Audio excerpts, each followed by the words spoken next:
Hello everybody! Welcome to the stream. As you can see, our stream assets are back. I haven't got the blue screen up today. I kind of revealed what my house looks like in last week's stream, and I didn't have time to put it up because I was busy making some new donation widget things. So hopefully we'll see a few of those in the stream today. We've got 30 people who've tuned in. We're playing Juno New Origins again. For those of you that do not know, this is really what KSB2 should have been in a lot of ways. I'm very fond of it. It's a fully procedural rocket simulating game. Hello everyone, we've got Corsaro in the chat. We got Rad, Black Eagle, Richard Nielsen, Velocity Raptor. We've got the whole gang here. I'm going to quickly change one of the widgets. Never mind, I can't change it. Okay, I was going to change the chat widget so it doesn't reload when I change to a different scene, but that doesn't seem to be possible. But yeah, hopefully someone will test out the the widgets. We shall see. For some reason the sound of the game isn't going through, so we're just going to quickly change that, and there we go. That should be working. Right. A new version of the planetary system is available. So the reason why I haven't gone past this is just to check with the chat. Should I upgrade the planetary system to version 2.14? I assume so, right? There's a whole bunch of new features in 1.3 as well, because we haven't actually played proper 1.3 since it came out. People are saying yes. Okay, we'll upgrade it. And then we'll see if the sound's actually going to... Oh, is that going to take a while? Oh, no, okay, we seem to be fine. We seem to be fine. But, yeah, I still can't hear anything, and I bet I know why. There we go. That should fix that. Though I may need to restart the game. Professional streaming at its finest, everyone. Yeah, the audio setup. I scuffed it. Okay, right. Take two. We're gonna restart the game. And this time we should actually have working audio. Ah, there we are. I hear music. Do you guys hear music? It's a little on the quiet side to start with. So, just as an example of what one of the new donation widgets is, I can actually launch a test of one of them. Check this out. So that's a test one. Obviously Kevin hasn't actually donated, but we've got little custom widgets. There's a penguinaut. It's a little baby penguin with a spacesuit, and we've got a couple of them. We got one for if you're a tip above £3 or 3 of any currency, and then we got one for the highest donation so far in the stream. So I've made a couple of those, so that's why the stream's a little bit late, but I think they're really cute. I'm really happy with them. So I'm glad people seem to be responding well to them. So I need to remember what I was doing, because I have completely forgotten. I know we had our plane that we named the Corsaro. This isn't our craft. How do we look at our craft? So these are like stock crafts, but where's the aha, here we go. So this was the little MiG-21 that we built last time. We had a bit of fun flying our Droods around, but this stream I am determined to get a Drood into orbit. I have kind of forgotten what I'm doing. It's been a while since I've played. A lot of stuff going on. Just busy life, full-time job as an aerospace engineer, so you know what it's like. But hopefully we should be back into semi-regular streaming now. I've reached orbit, but I haven't sent a Drood into orbit. I've reached orbit a while ago. I have not sent Droods up into space yet. They've only flown around in aircraft. So let's have a look at what we got in the tech tree. Because I don't think we actually have all the technology we need yet. Because although we have parachutes, we do not have heat shields. So So we've got slow descent, we've got larger parachutes, and then soft landing. Yeah, we don't need legs, that's fine. But yeah, we might be able to get away with multiple side parachutes. Might be able to get away without this one, but we definitely need to get a heat shield. Hashtag Matlahan sucks. Yes, preach it, Corsaro, thank you.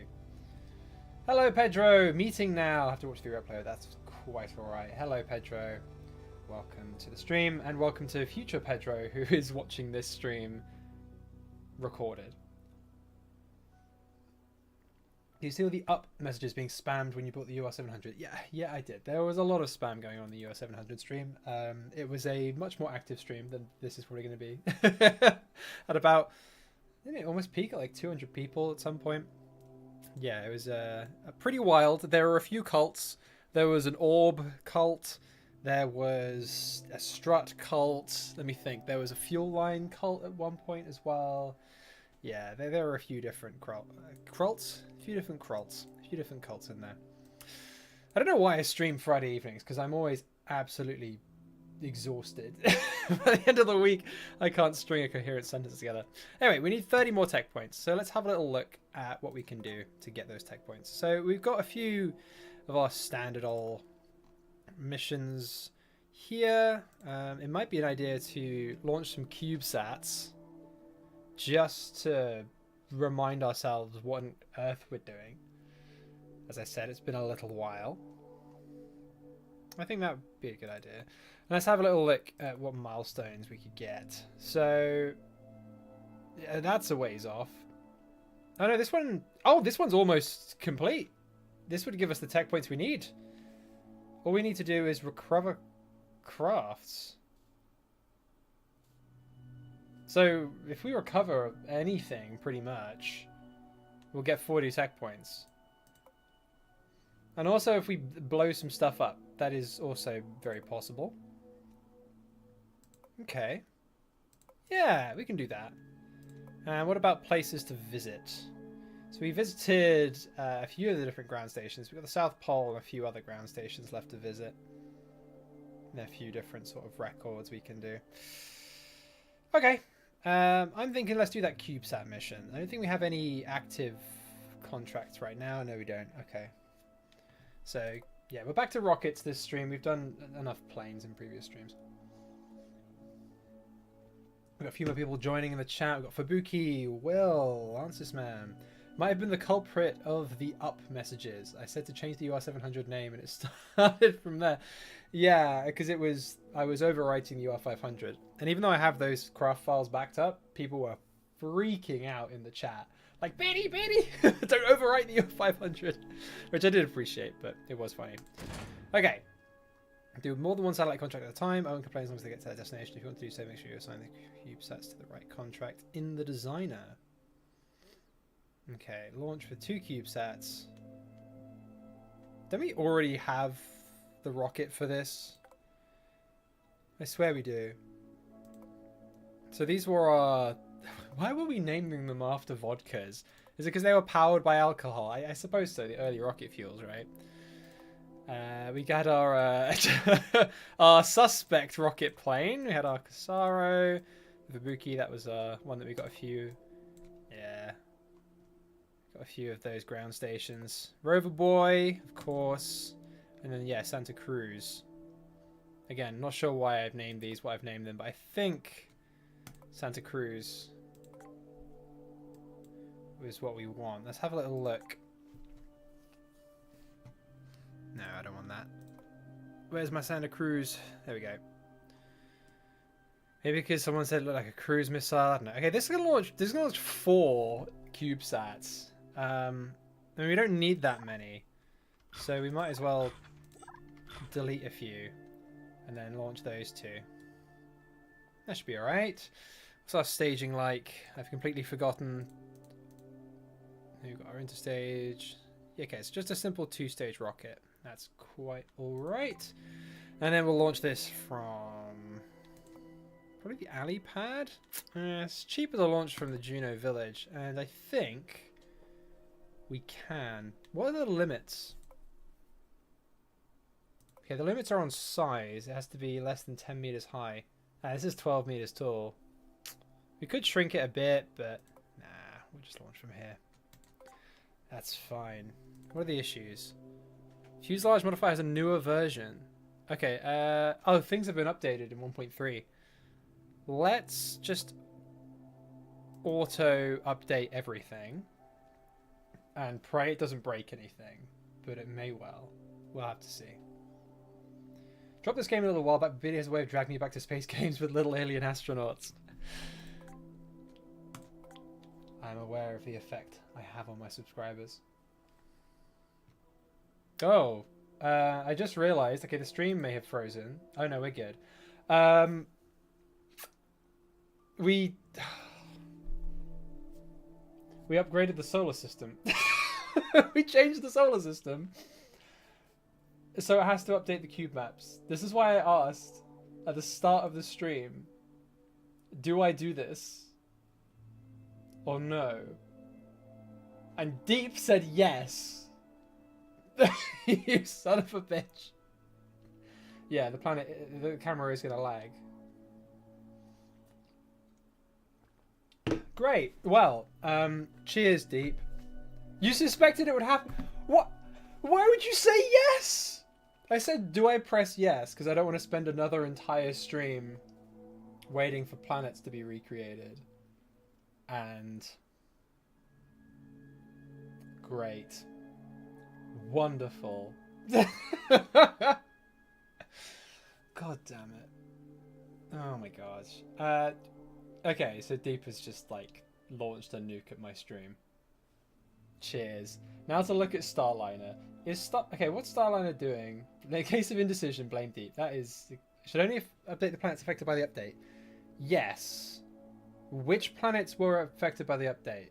Because hopefully we don't have to redo the whole solar system. If it's just Drew, then that's fine. This shouldn't take too long. If it's all of them, then I will hit something. Most likely Deep.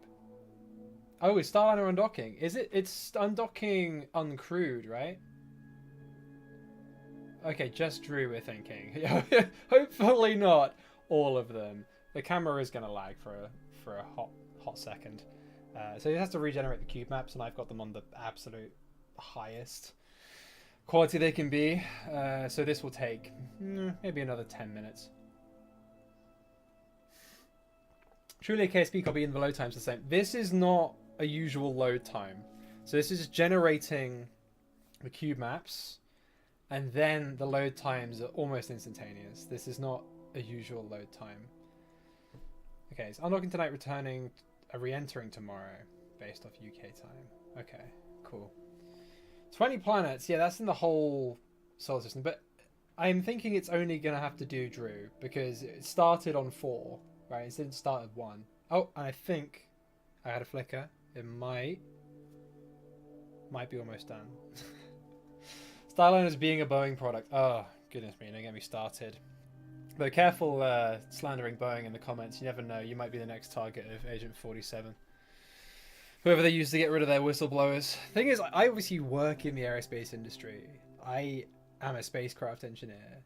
I work at an aerospace firm. So to have people just getting knocked off for whistleblowing is terrifying. Like, it's my line of work.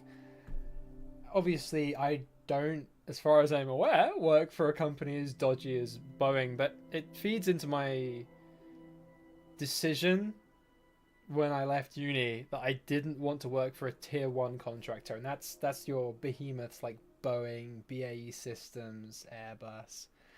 I wanted to work for at least a tier 2, a smaller company where you're more than just a cog.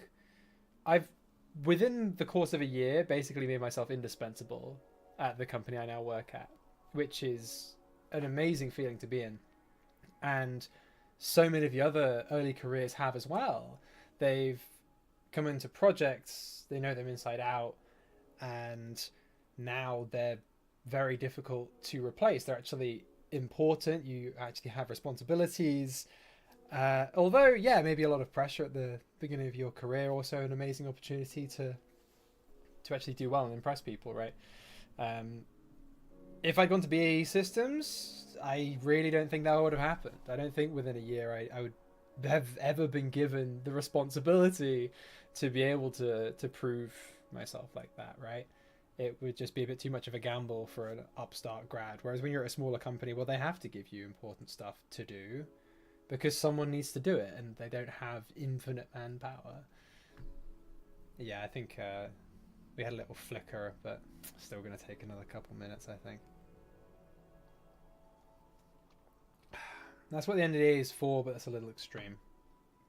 Thing is, non-disclosure agreements, they're actually tricky. They're not legally enforceable if they're covering up illegal activity. NDAs are a tricky one. So you can't make someone sign an NDA, then do something horribly illegal, and then sue them for reporting that. That's not legally enforceable.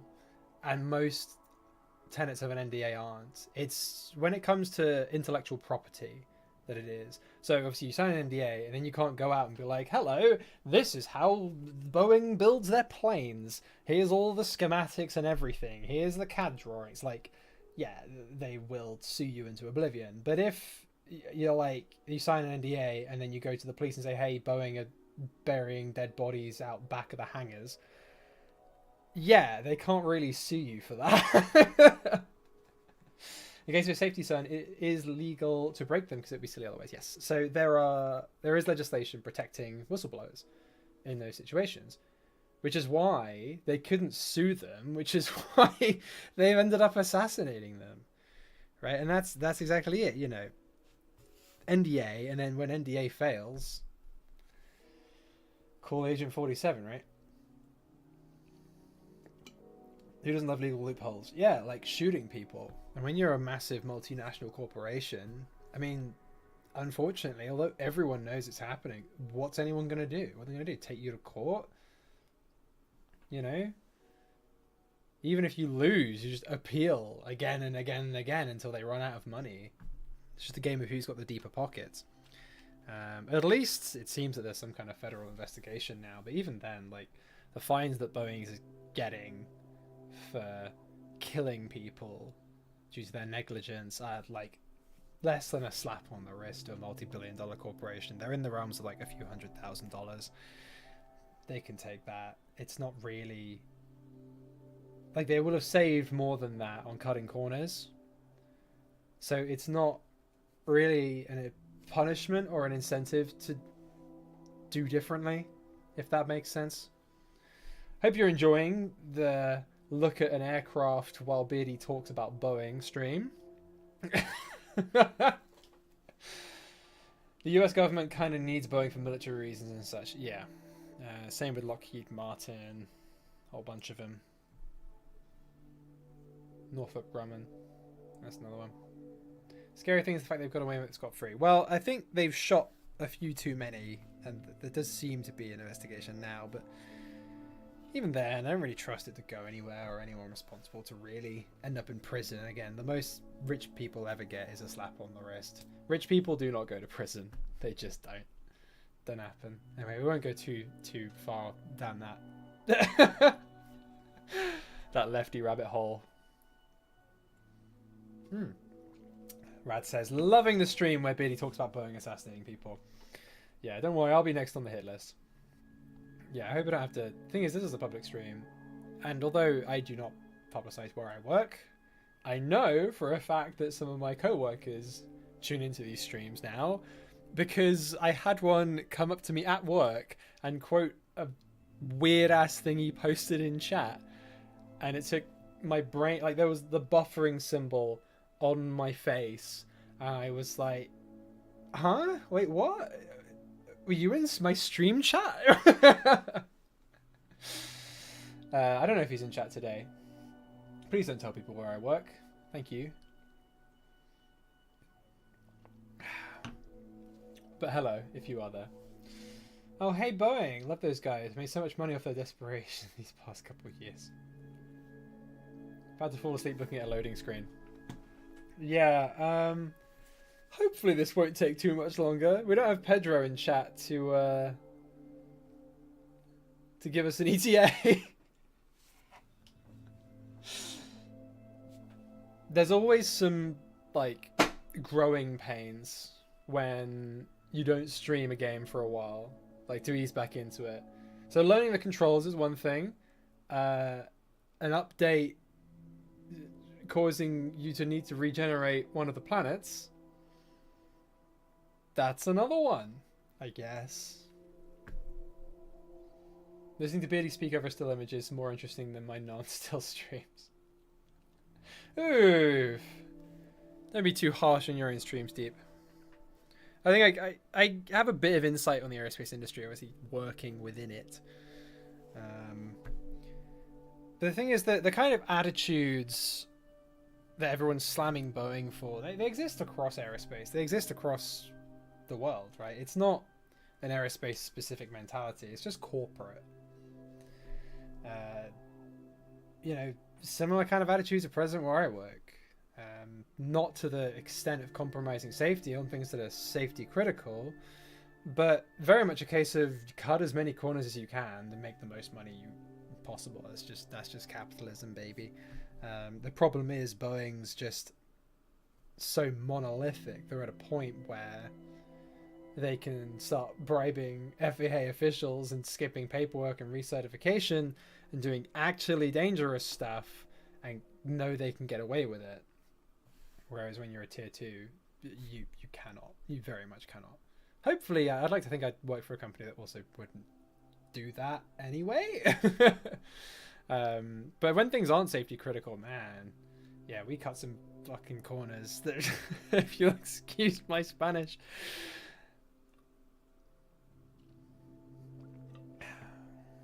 But you know, it's just about getting things out the door. You got to keep the cash flow going because, you know, yeah, you may have all these orders, but until you deliver them and actually get the cash, you can run out of money. Like with a delay between order, delivery, and then them actually paying you, while you're waiting for them to pay you, and they don't always pay you on time, you can just flat out run out of money as a company and just go bust. Even though on paper you're worth so much, you actually run out of cash to pay your employees. So, you know, it's all a game. ETA, relative. ETA, eventually. ETA, debatable. ETA, perhaps. Biddy, do you plan on doing other types of streams like, I don't know, my summer car automation, etc.? You will have to expand on that. I have no idea what that means. These kind of streams, either For All Kerbal Kind building streams or Juno streams, that's all I'm thinking of doing at the moment. When Mars Horizon 2 comes out, I will be streaming that. And the thing is, I'm more into streaming because I don't really do Let's Play videos anymore. I don't like filling my uploads with Let's Plays and just playing video games. For All Kerbal Kind is different. Yeah, it's very heavily edited. There's a sort of storyline. It's different. It's its own kind of thing. It's not just, hey everyone, YouTuber number 37,001 playing the same game you've seen 5 other people play instead of you just playing the game yourself, right? Unless there's a unique spin on it, I'm not too interested in actually making Let's Play videos anymore. I'd rather do engineering-y stuff. Like the video I've got coming out tomorrow. Tomorrow, a passion project I've been working on for a long while, really a year, is coming out, and I'm really excited to see what most of you think of it. My patrons and people have seen it already, and the reception's been really positive, so hopefully you guys will enjoy it. I'm really proud of it. So I've got that to look forward to, and it's indicative of the kind of content I intend to continue making, as well as For All Kerbal Kind. But that's why, you know, I wanted to do streaming. And then if I want to do videos based on the content I've recorded streaming, that's why I've got this overlay, right? And the reason I stream in 1440p as well, because wrong way, this box here is actually 1080p exactly. So the game box is 1080p, so I can crop down to the game box and just show the gameplay without really losing anything, and then I can zoom out and I can show the whole stream overlay if I need to. Is your computer being super loud while loading this? Good question. No, not really. My computer's pretty quiet. It hasn't got a water cooler or anything. It's just an air cooler, but it's under the desk. It's not actually on the desktop, so it tends to be pretty quiet. And I've got my mic on the boom here, so you don't really tend to pick it up on the microphone anyway. But no, it's not any louder than usual.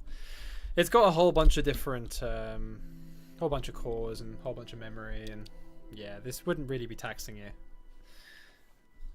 that much. Hopefully it won't take too much longer. Oh, this is going to be a real fun stream, isn't it? Crikey, professionalism at its finest. Hopefully next week's stream will be a little more, shall we say, eventful.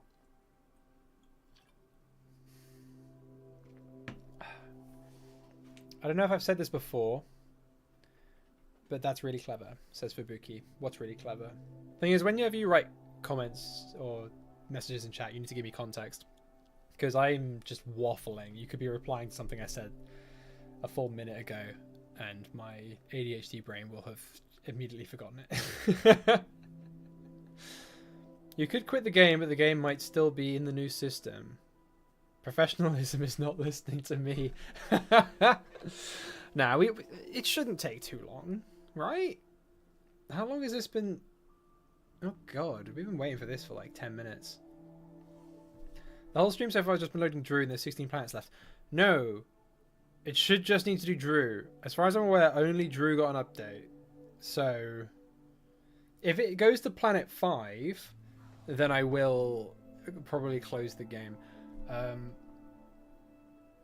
thinking of like things I could do in the meantime. Like we could, I don't know, bring up the Sans fight for Undertale, do that, do the dinosaur jump game, you know. But this really eats the old PC's resources, so I don't know. Alt F4. Time is an illusion. Loading time doubly so. Drew's runway got fixed, so the rest of the planets are already okay. So it's just Drew. Just Drew. Do you want to play chess? Is just me, or is Mike really quiet? You do realize that you can like turn the volume up, right? That is a thing you can do. How many times people are like, oh, stream is quiet. It's like volume slider down there. You can move it. Whoa, I know. Mad world we live in, where such possibilities exist. What if we played Kahoot? Stream Kahoot! Now that is a shout. Oh my goodness, actually, that's such a shout. I am so tempted to do stream Kahoot. Wow. Okay, everyone is very excited for Kahoot, so I am actually going to have a little look into that. People are super hyped about Kahoot. I mean, what quiz could I do? I could do like a beardy quiz. That would be fun. I have no idea what to Kahoot. Are we actually going to play Kahoot? We are actually going to play Kahoot. Wow. Okay.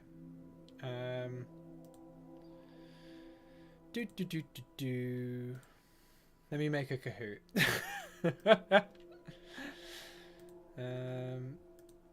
Let's make my own Kahoot. Do I have to... Oh, here we go. Create a Kahoot. I hope I don't have to make an account. Oh, I have to make an account. Oh, no. Single sign-on. No, it's fine. It's fine. We don't need to make an account. Okay.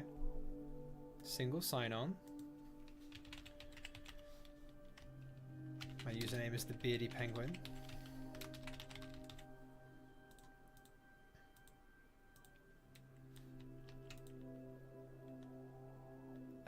We'll go family and friends. I will play with my friends and family. Sure.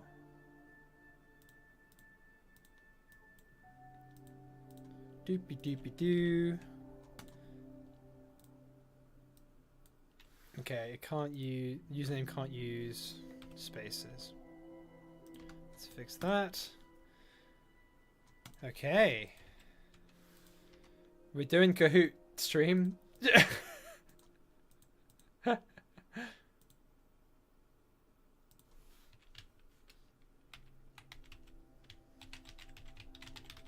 didn't create a password. Oh, I need to create one now. Okay.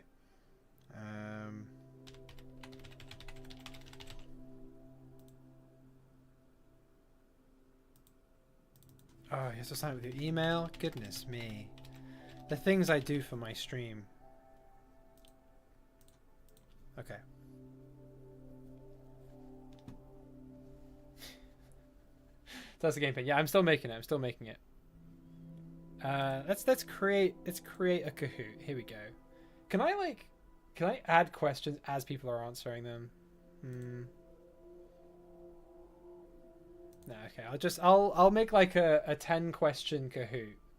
Kahoot Sweet Dreams. Kahoot Sweet Dreams unironically slaps. It is actually so good. It's in my cursed mashup / music playlist. And yes, I have one of those. It's very important that everyone have a cursed music playlist. Here we go. So let's make a beardy quiz. Doopy doopy doo.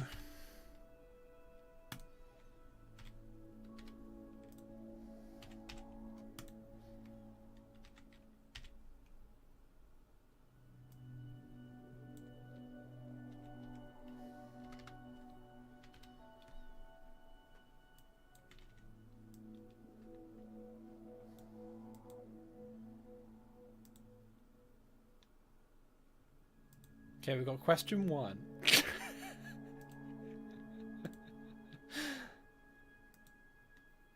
We'll have a minute time limit. Here we go. And then say the. Oh my god, this is so dumb. I'm making a Kahoot live.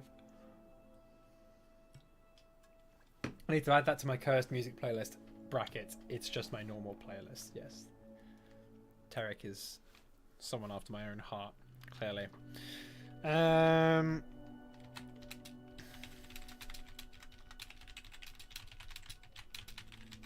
We'll do like a channel knowledge one. Oh, there are like Getty images you can add. That's fun. Oh no, you have to upgrade for that. Okay.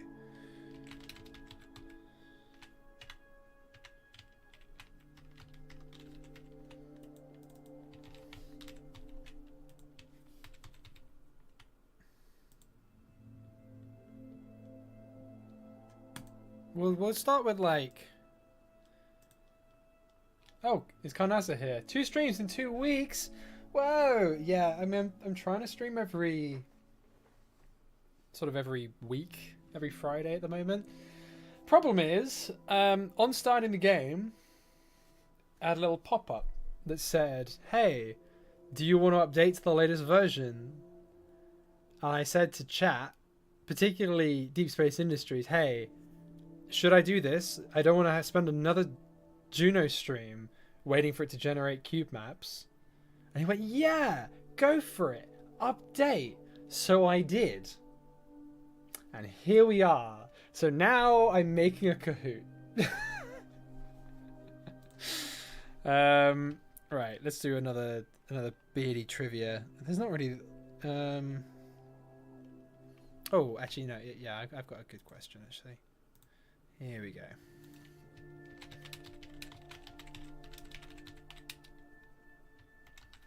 Oh, the game loaded. Okay, we'll play the Kahoot though. We will play the Kahoot, because I've spent a few minutes making it, so I kind of want to do it. We'll just do a 5-question Kahoot. Where's the Kahoot Dreams music at? I don't want this to get copyright striked, so I can't unfortunately play it. But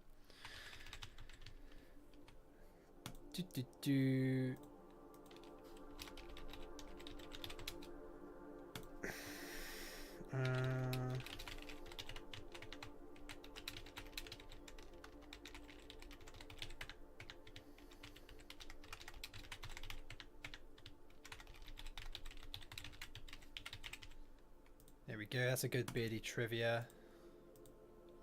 I'm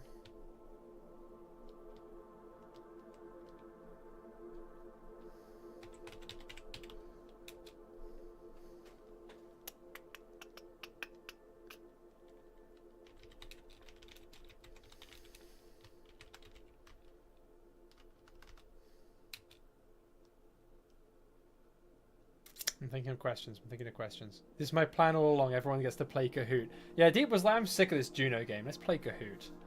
Juno and Kahoot in one stream. We are blessed. Are the CubeSats assigned to the contract?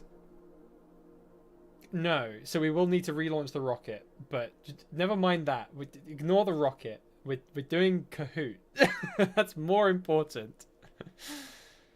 Okay.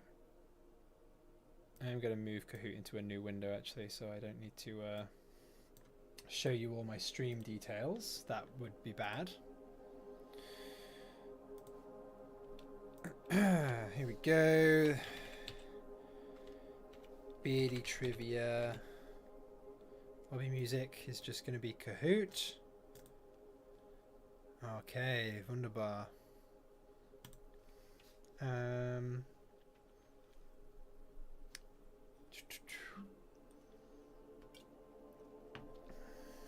I'm trying to do a true or false, but I can't think of any. Oh yeah, here we go.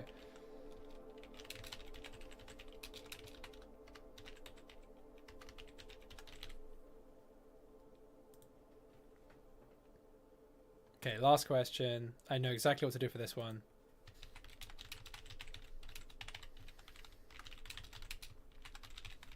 I'm just typing it out.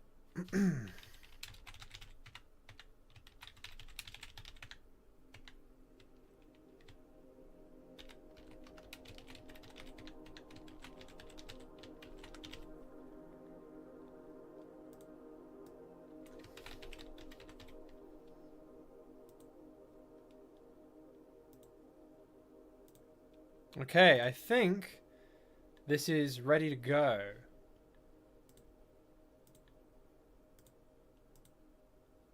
Yeah, we'll do a minute for each question. And we'll see who wins. Okay, here we go. I save that. And now host a live Kahoot. I've never actually done this before, so this is going to be interesting. I can't believe we're playing Kahoot on stream. Oh my goodness. Okay. Up to 10 players. Yeah, sure. We'll do that one. Loading the game pin. Okay. There it is. Okay, everyone, you ready? There you go. We're gonna play Kahoot on stream. I can't believe this.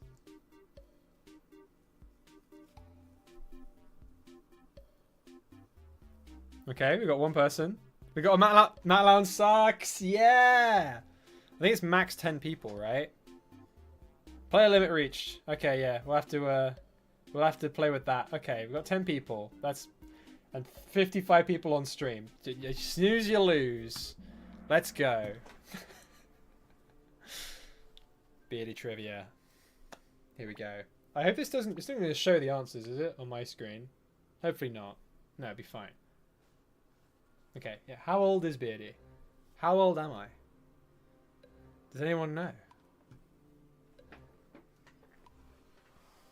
I'm gonna wait till everyone else has answered before I enter what. Obviously, I know my own age. I know the answers to all of these. Okay, we've got the 10 answers. How do I answer? How do I end the answering? Ah, there we go. Not everyone had voted yet. Yeah, most people do know I'm 24. Some people thought I was 22, and some thought I was 26. Nobody thought I was as old as 30, though, so I will take that. Okay, who's winning? Who's winning? Gecko! I have no idea who Gecko is. Okay, Kanasa thought he knew that. Did you get that right, Kanasa? Are you even in this game? Or are you just vibing in the chat? People are saying, yeah.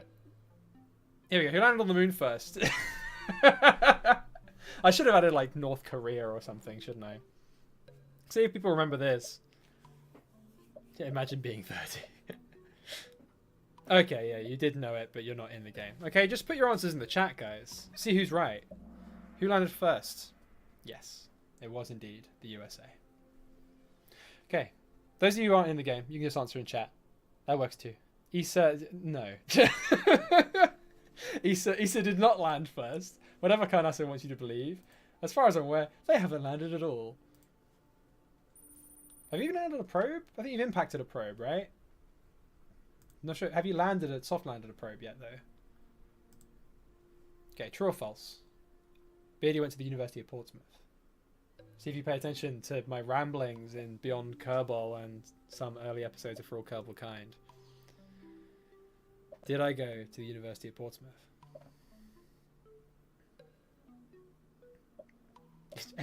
Zambia landed first. Yeah, that should have been one of the options, really, shouldn't it? Accidentally impacted a soft lander that I launched on a chitin. Beardy went to the University of Southampton. That's next to Portsmouth. So close, but it is false. Beardy did not go to the University of Portsmouth. Ooh, Gecko was dethroned. It's like rad. Is the highest answer streak of 3. Wow. 4 or 5. Who is my favorite KSP YouTuber? Now, I have spoken about this. I've been open about who it is. So, let's see if people remember who it is.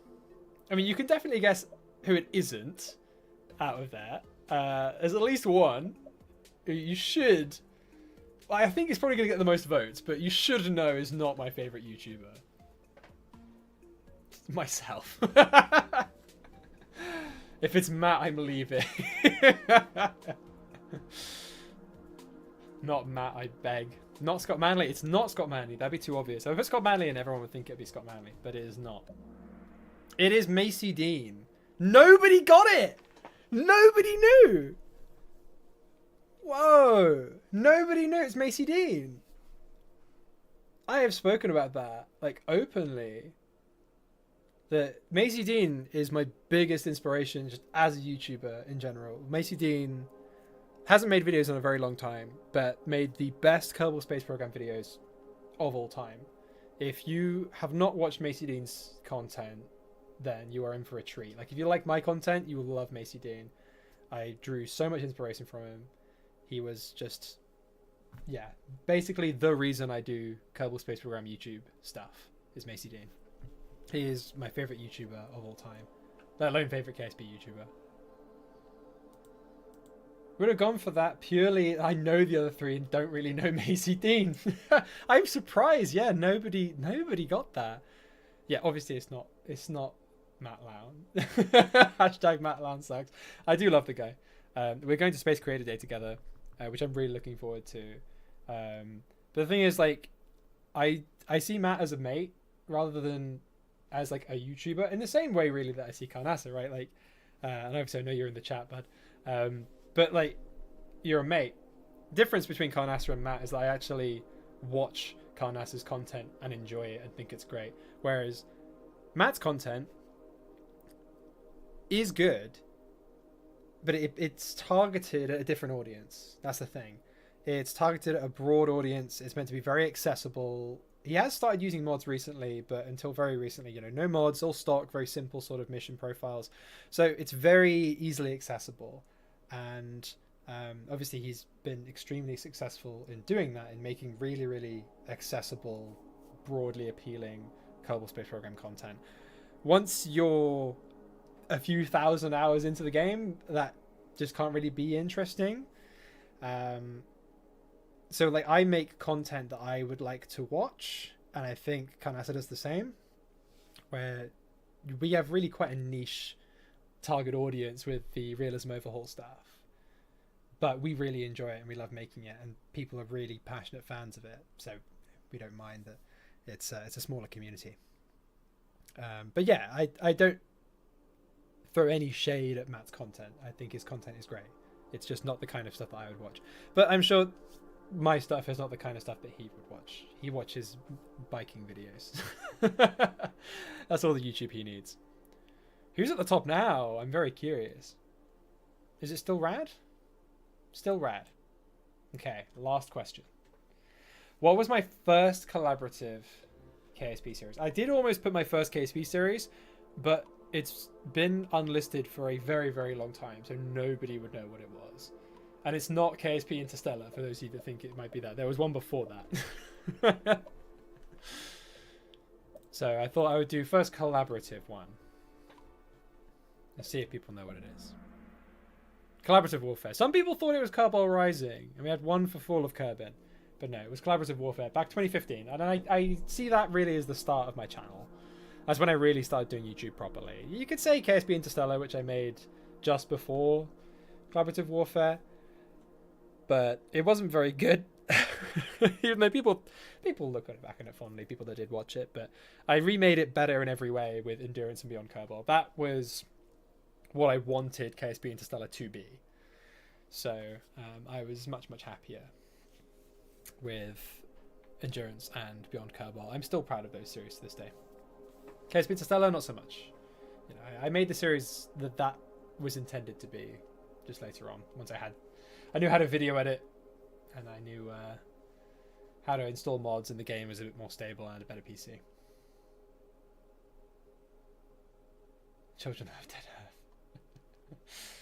I'm on my third for all Kerbal Kind rotation. So excited for the new UR 700 episode. Got a question. Does RP1 have a special Baran model where you use the STS? We do have a Baran model. There is a Baran mod, a specific one. So we have a Baran in the tech tree, all configured, ready to go. Same with Energear. We've got those fuel tank parts as well. And the engines are added by, I believe some are added by RO Engines, some are added by RO Engines Extended /CH4. Anyway, I hope you enjoyed Kahoot, everyone. That's enough of that. Let's actually do what this stream was meant to be. Oh, wait, we didn't see who won. Who won the Beardy Trivia? Rad is in third place. Gecko in second place. Who dethroned? Dutchy came first. Congratulations, Dutchy. You know the most Beardy Trivia out of 5 questions. Matt Lown Sucks came fifth, as deserved. Okay. That's enough of that. I hope you enjoyed that. Okay, shall we actually launch some rockets? That's what this stream is supposed to be about. Congrats to the winner. Yeah. Well done. Very well done. And immediately we have to revert this.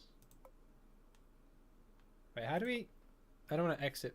I want to end flight, but I want to, like, revert back. Is it because we've been out here for ages?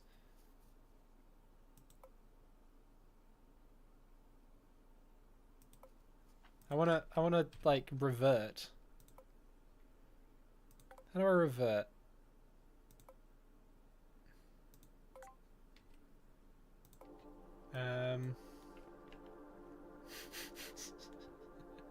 I think that we've left it out here so long we can't actually revert the flight back to the...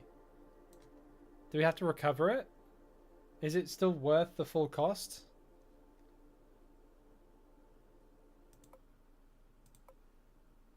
Hopefully. The launch cost would... We're going to lose a bunch of money.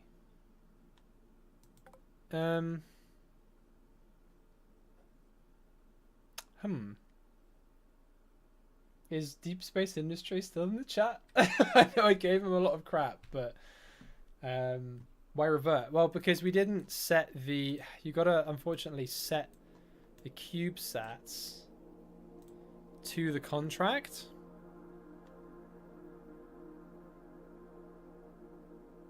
Weirdly enough. Never seen it like that before.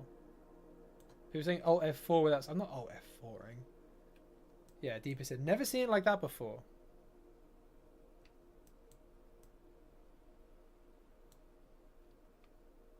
For some reason your save as quick saving and retry disabled.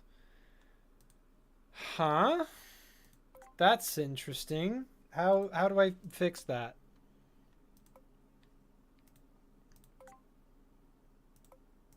I mean, that's going to make things considerably more more difficult.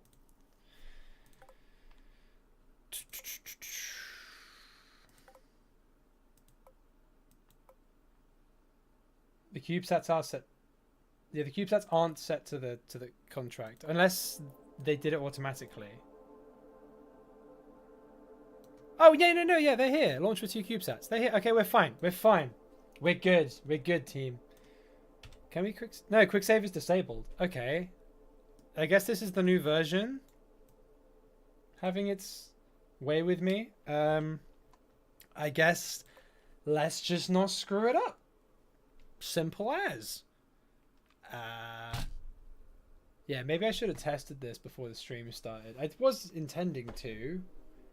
I just didn't because I was doing donation emote things. Not that anyone's actually used them, and rightly so, because this has not been a donation worthy stream so far.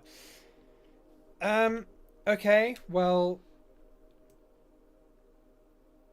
I guess we'll just figure it out. Off we go.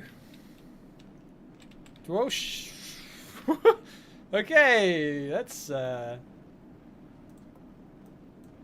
be a little bit more careful.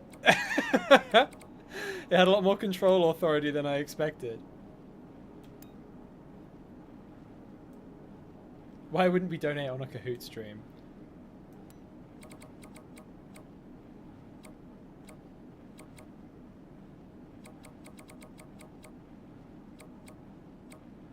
Can we throttle this engine down? Oh, we can. Okay, yeah, let's do that because this is a bit overpowered.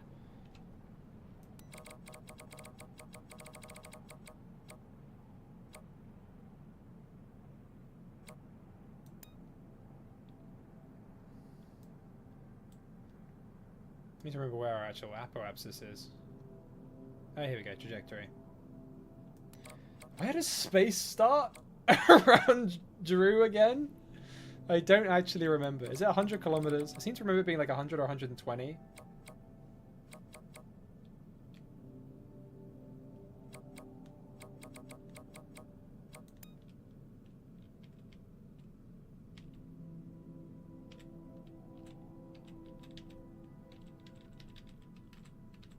Something like that.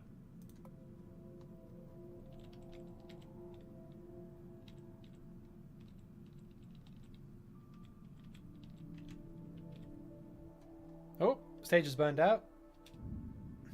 There we go. Nope. We can probably cut the engine actually. Let's. For a second I was like, oh, we only got limited ignitions, and then I remembered this isn't for all Kerbal kind. We got maneuvers yet?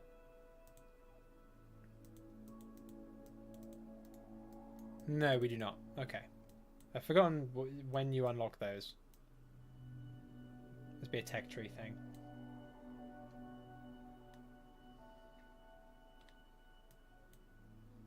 With 3 minutes, and how long does this stage burn for? 2.5 minutes. Okay, so we want to get there. About 1.5 minutes before. Okay, so people are talking about the save file actually. So let's have a little look. Okay, see why your save lost it when the game updated. It's added recently. Doesn't seem to like legacy support for edited saves. Okay. Okay, so the no quick loading thing was added in the most recent version, and so it's just applied it to my save automatically. Now, I reckon if I opened up the save file, this would be very easy to fix. But as it stands, we'll just do this stream without reverting. What's the worst that could happen? It's not like we're launching Droods today. Oh wait, we are. The day for all Kerbal kind ends will be a sad day. Well, it's not going to end anytime soon. We're aiming for the end of it to be Mars, and so many people have been like, no, go past Mars, bruh. And just again with no thought for how that would work. Like once the missions to the outer planets and stuff start getting to like multi-year, like you're just never going to see the end of them. Like this series has been going on for years already. Like it needs to have a natural end point. There we go. there's a lot to be said for ending a series gracefully instead of outstaying its welcome. Like, Beyond Kerbal has got an actual ending, and the views of that and Endurance have gone up so much since ending it because people rewatch it because they know it's got a satisfying conclusion. People don't go back and rewatch stuff that doesn't. People rewatch Fall of Kerbin, they rewatch Endurance / Beyond Kerbal. They don't rewatch Kerbal Rising and Collaborative Warfare, which just died. You know, there's a lot to be said for just giving something a satisfying ending. And that's not to say that there might not be something that follows it, but if we were to do a follow-up to For All Kerbal Kind, you know, the same story, it would be a new save file with new rules, probably sandbox, and a different focus. Kind of akin to how Karnasa did Kerbal Gets Real the Next Millennium.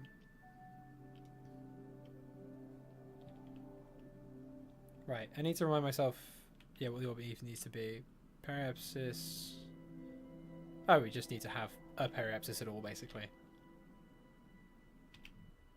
And there we have it! How much LTV do we still have in this thing? Okay, a lot. This was obviously overbuilt for 2 CubeSats. But regardless, off they go! We don't need revert flights. We don't need quick saves. I'm a professional. I literally am a professional at this. You wouldn't know it sometimes. Save the flight. I'll be down for that whenever we get to the end. Yeah, we just to see where we're at when we get to the end. I mean, we're on a hiatus at the moment because N9's busy, but tomorrow I'm going to start working on my next episode. I need to fix a few things about the save file. I need to add the spiral space plane to the save file. So I'm just going to do some like housekeeping and probably a new version of the mod pack just while I wait for N9. But if he's still not, you know, working on the episode after that, then next weekend I'm going to start just on my episode. Because as I said, we're about the same period in time at the moment, so it doesn't matter if I go a little ahead. As long as we stay roughly in the same time period, it doesn't matter if I do 2 videos in a row. I tend to just move the playlist around so the videos aren't in release order, but they're in like in-game chronological order. Okay, so we got ourselves a bunch of money. We haven't got this yet because we didn't. We could just launch something and recover it and complete that and get the 50 tech points. I am all too tempted to just do that. Should we do a little race and then recover something just so we can get the tech we need?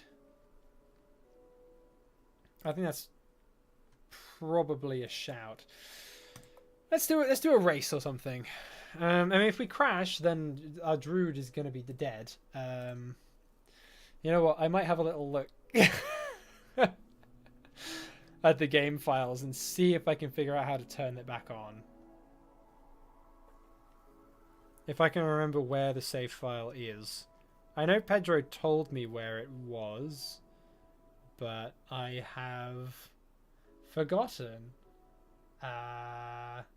Deep, are you still in chat? Do you know where the save files are stored?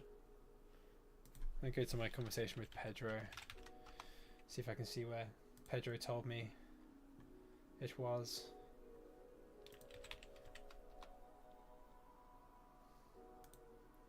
Where do the save files go, Pedro? Where do they go? Pedro's going to be watching the stream later and just be screaming at the screen.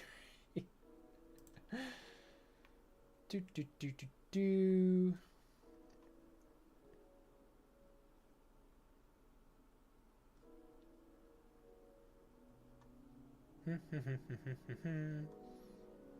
Let's have a look at the chat, see if someone else knows. Grav should message you if he's figured it out. Okay. Grav has not messaged me. You can ping me, Grav, if you want to, if you do figure out how to fix it. I'm having a quick little.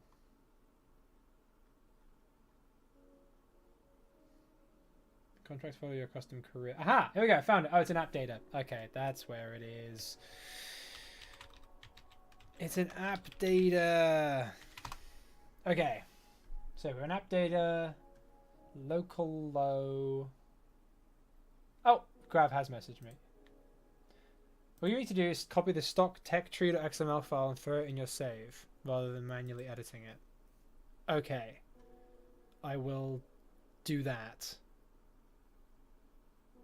If I can figure out where it is. Ah, okay, they've just sent it to me.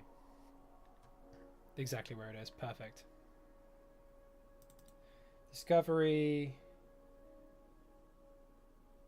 Da, da, da, da, da.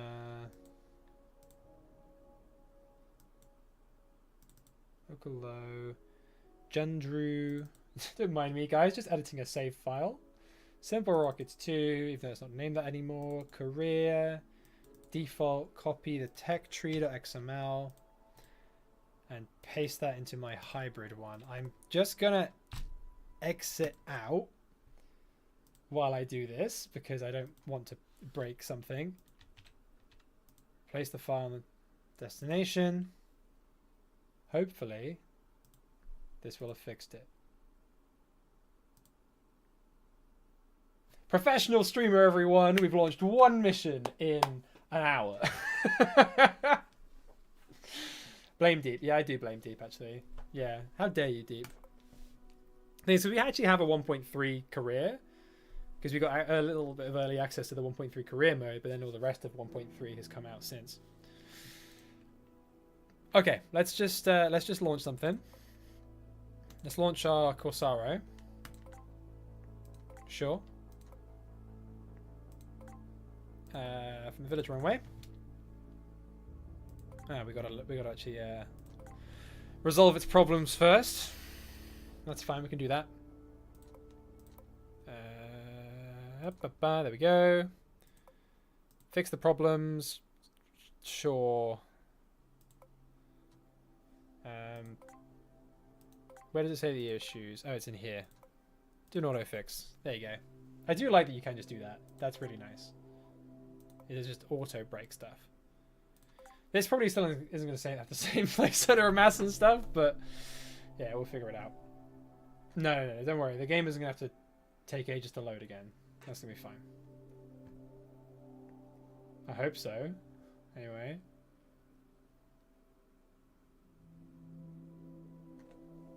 Okay. Here we are. Did we grab a contract? We didn't grab a contract, did we? But let's just quickly check. Can I quick save? Okay. We good. Cool. Let's grab a contract. Time trial.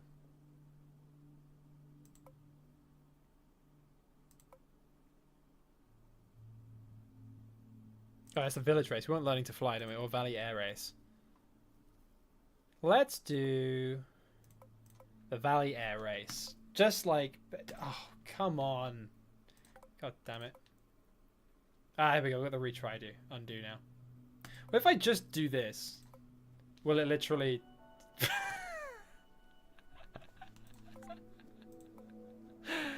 We did it, boys!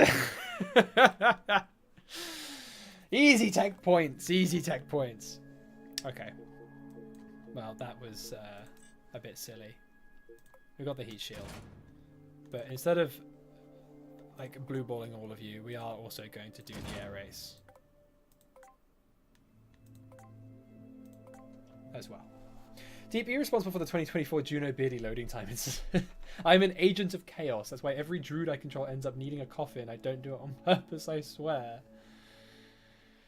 If you say so. How do you decide what nation is Karnasa going to play and why didn't you choose the Chinese? Because we had parts for Issa and it made more sense for Issa to be joining. As it's just the biggest thing is just what do we have parts for? We don't have parts for China. Whereas in the versions, like the newer versions of RP1, all the Issa engines and stuff just got added. So it wasn't really much work to add an Issa person. Right, see if I can remember how to fly this thing.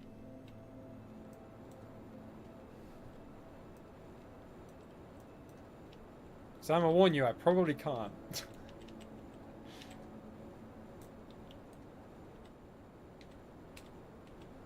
Yeah, go chase view.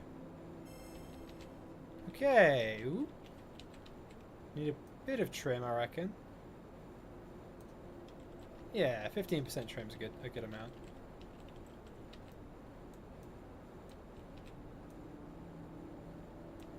fair, we should probably retract that landing gear. Okay. Let's get the hang of this game again, and then we'll launch a Druid into space. How's that sound, guys? This has been such a chaotic stream. The fact that we managed to launch those small sats in one go as well, with me not having played this game in such a while. Oh, we're getting some oscillations there with the trim. Ooh. I might need to slow down a bit, actually. Yeah, we're getting not exactly near the sound barrier, but near enough. I think the trim's a bit too aggressive now as well. Ooh! Ooh! Whoa! That was close. Almost lost control of the aircraft. Ooh! Yeah, I think 50% engine is more than enough. I just flew over that because I was changing the camera. I should probably just set it up there so I don't need to do that again. Right, let's just quickly do a 180 because the chase camera was making me nauseous. This plane is actually pretty cool. I'm kind of proud of this. I know I made it ages ago, but it still doesn't even fly like crap even after the update. Which I kind of expected its center of lift to be way off. So I guess the laws of physics haven't changed. I think there was a whole bunch of just sort of quality of life stuff with regard to fuselages. This plane flies amazingly. You know, it's almost like this is my job. You wouldn't know it sometimes, as I said. Chase cam sucks. All my homies love the orbit cam. Yeah, you want to put it on? You want to put it on orbit cam? There we go. We're flying a plane with orbital camera. Yeah, let's not do that. Do a barrel roll. There you go. There's a realistic barrel roll, because that is an aileron roll, whereas a barrel roll is more like that. Yeah, it actually goes in the shape of a barrel. Fun facts with Beardy.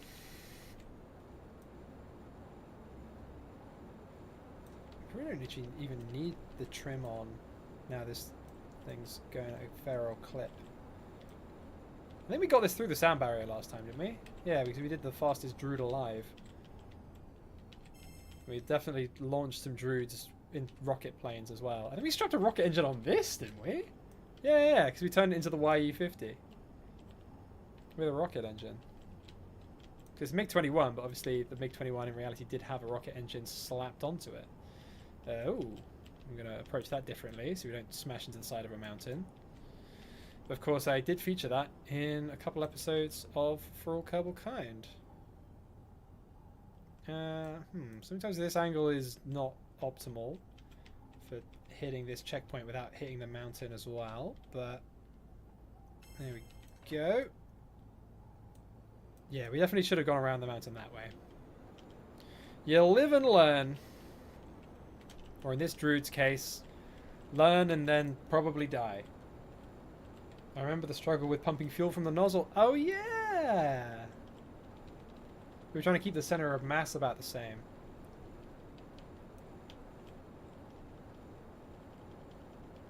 Why Carnassa isn't uploading? I mean, he's in chat, so ask him.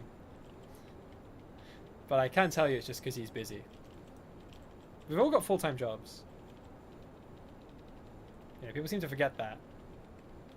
And just quite how much time the videos take to make. And Carnassa changed jobs recently as well. And, you know, that's a big time sink. Starting a new job, and all the training and moving to a new place and everything. It's a whole thing. Where's the... Oh, it's there.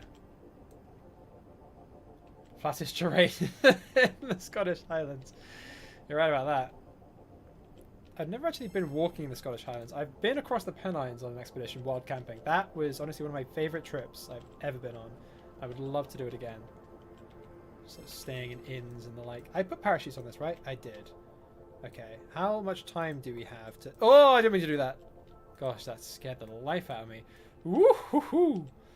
Stay up in the map view. Okay, we've got loads of time left. We've done this really quickly. So let's lose a bunch of speed. Recommend the Scottish Highlands. Yeah, I'm going to Scotland sort of early next year, going to Edinburgh. I've been to Edinburgh briefly for like a day, but there was so much cool stuff there. Yeah, I would love to go for longer. Going camping in Scotland this weekend. Leaving tomorrow at roughly 7 in the morning. Wow, and you're up watching me blow up little alien men? Kudos. Okay, that's probably lost enough speed there to make our approach the runway, particularly since we do actually have parachutes. Wow, past me. Really knew what he was doing, huh? Building this aircraft. He spent basically a whole stream on it though, so explains that. Oh, I didn't put the landing gear down. Oh. Oh no. Oh, I accidentally hit the landing gear button again instead of the brakes. Woo!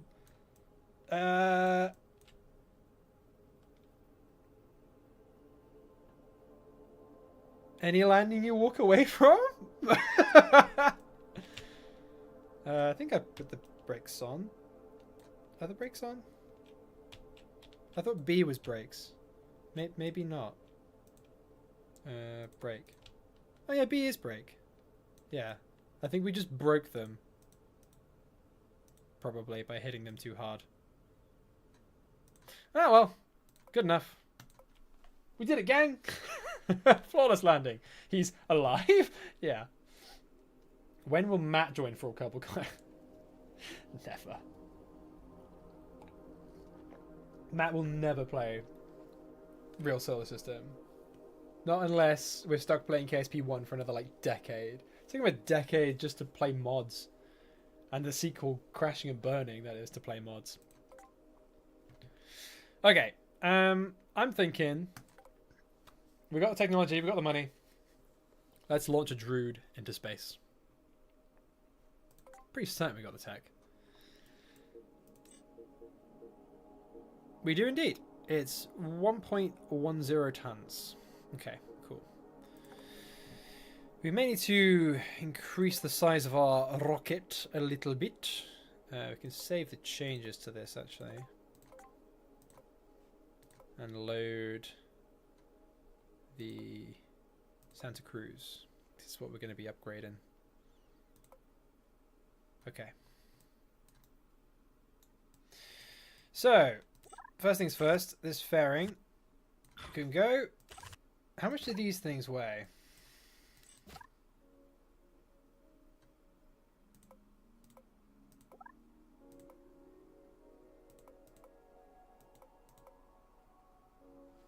I thought the small sats were in payloads. And we have to accept the contract.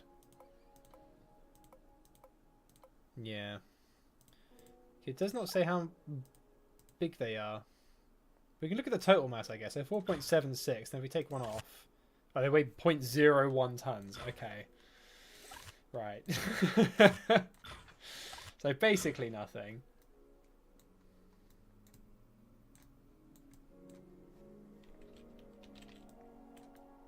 I need to change the editor controls to WASD. That would make my life a lot easier.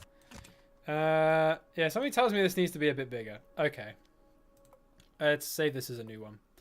So that was Santa Cruz. Is that a vodka brand? I bet that's a brand of vodka, isn't it? I don't know why I was naming them all after vodkas.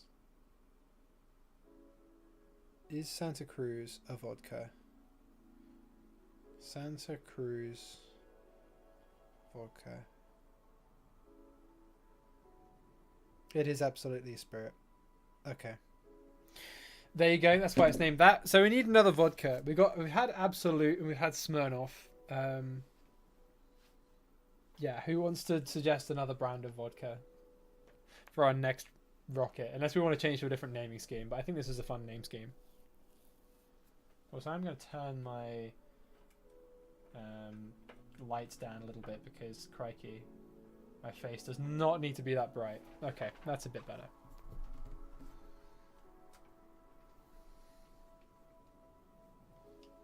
Molotov.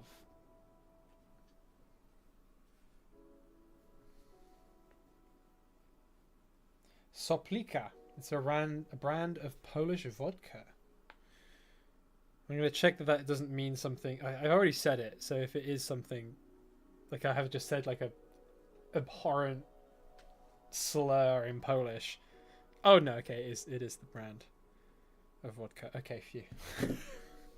I need to be more careful just reading out things in other languages. Sure, we'll call it that. Is it Soplica or Soplica or how you pronounce that?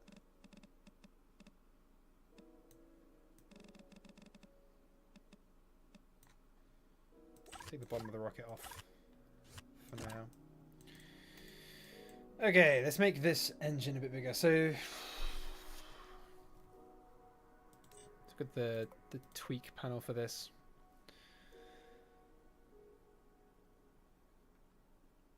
We'll probably make the size of this engine quite a bit bigger, because the TWR for this right now is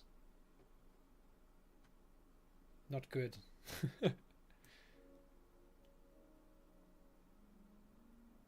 Probably go with like 70% size engine. Yeah, sure, that's a service module. We needed a decoupler and stuff, but we'll do that in a minute. Let's get the rocket to the right size first. Oop, whoops.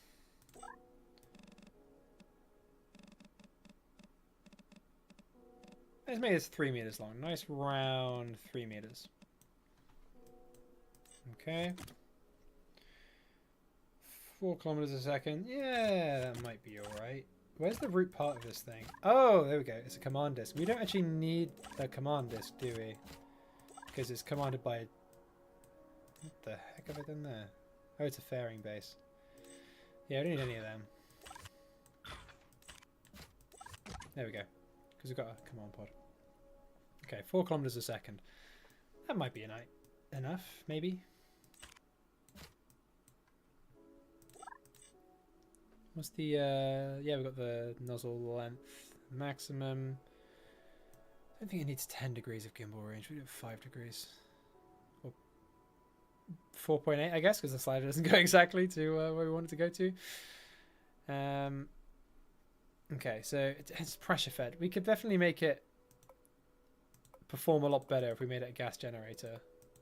We've only got Keralox, but... Yeah, I'm feeling gas generator. I think we're going to need the ISP, because... Why is the ISP lower with a gas generator? Oh, it's because of the... Because of the nozzle size? Or is this... What altitude are we at?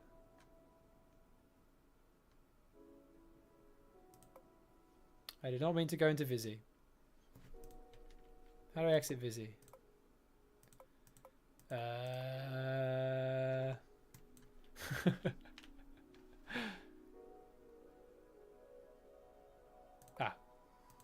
there we go.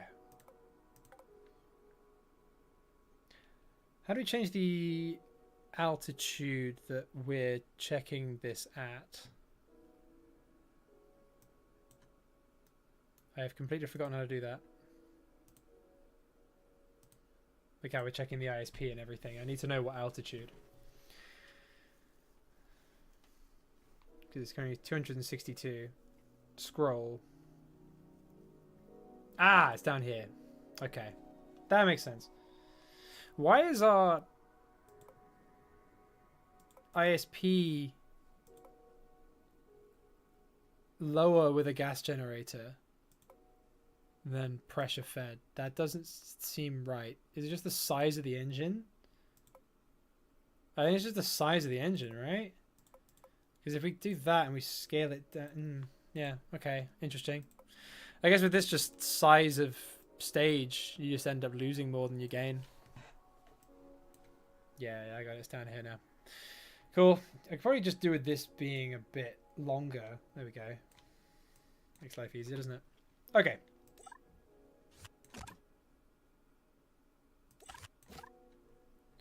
Let's make this a bit bigger. Let's go to a radius of 1.5. I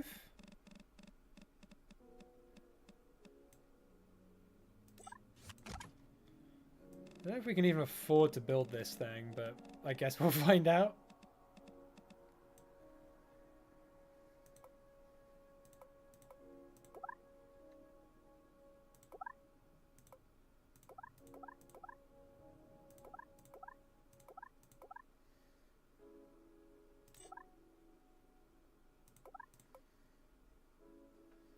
Where's my advanced tweakables at? I want to change this to exactly 1.5 meters. Part shape tool.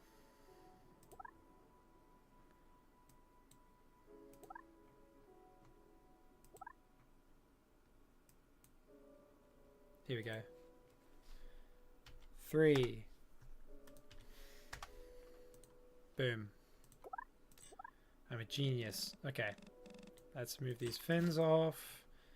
Move that engine off. There we are. This probably wants to be a bit chunkier. Something like that. Like Atlas-esque. Good 12 meters. Nice round number.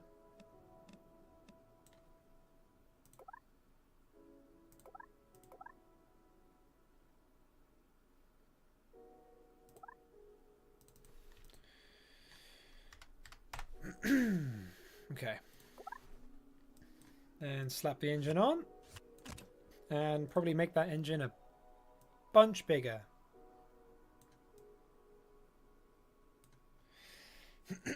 Okay. So mage engine. What's our thrust to weight ratio? Not high enough. So we could make the one engine bigger, or we could use 2 of them. And I'm actually a fan of using 2. Also, I feel like, yeah, we should have a grid on.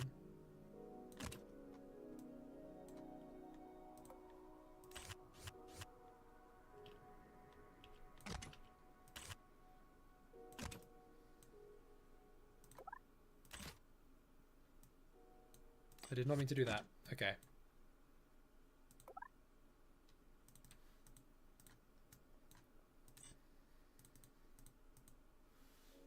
I'm just going to move this to the center of the world just to make life a lot easier for us. Okay, cool. Just to align these. Oh. 0.5. 0.75. There we are. I didn't want to do that. That was the wrong direction. Is it like minus 50? Oh, that was actually pretty close. Okay, minus 17. I kind of want this to look like a Titan. I've decided I want it to look like a Titan missile now. I've changed my mind. Yeah, we'll keep the 7.5. We'll just do like 16.5. Yeah, sure. That's interesting looking. What's our total V? Not quite high enough. We can definitely make that upper stage a bit longer. Oop, not like that. There we go. Let's do 4 meters. This engine needs to be bigger.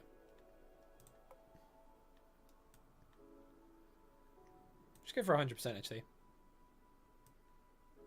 Yeah, that's fine. Okay, let's try that.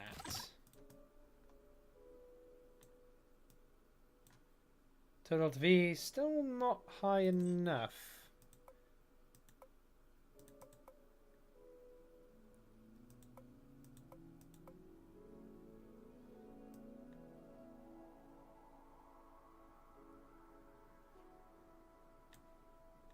I want these to be like sea level.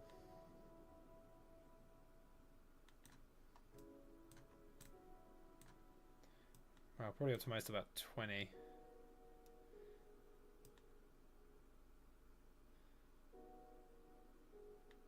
With 75% nozzle throat size. Ooh, that's made a Delta V tank.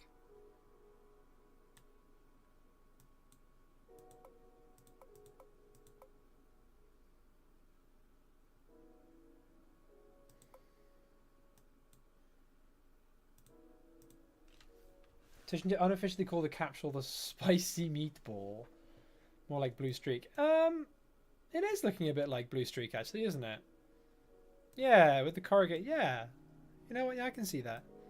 Blue Streak wasn't big enough to launch a capsule into space, but no, I can see it. How much Delta V is required to orbit Drew? I mean, I think 10 kilometers a second is a fair amount. It's got staging right now.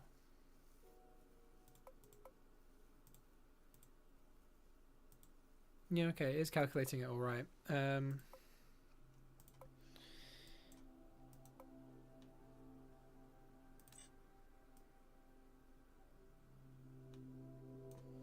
how much is in stage 2? So overall, 8. It's not enough. We'd have the third stage, or we could just stretch this still. I mean, what's thrust to weight ratio? And I mean, pretty high. We could definitely stretch this tank a bit more with 2 of these engines.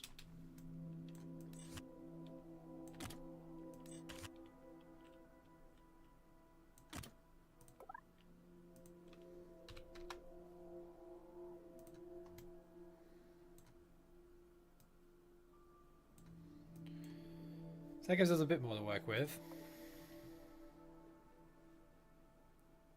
Don't think we need gimbal on them. Makes them cheaper if we and lighter if we remove the gimbal. A lot cheaper actually. Look at that. 0.6 million each. So yeah, because we're using fins, so I don't think we need it. I'll probably be eating my words in a minute, but I don't think we need it. The difference in size from the previous thing we launched. Cracky.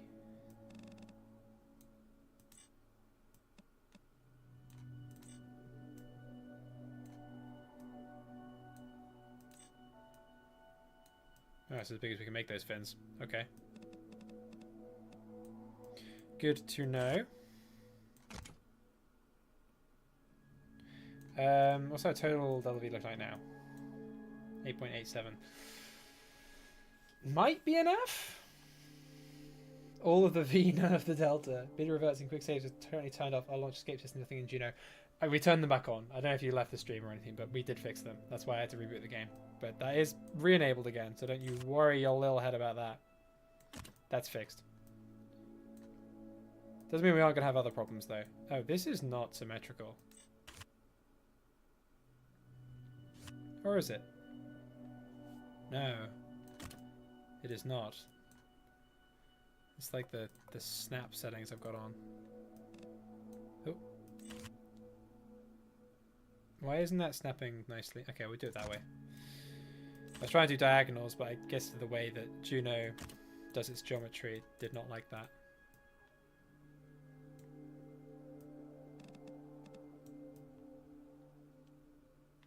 How do we paint the underside of these to not be like that?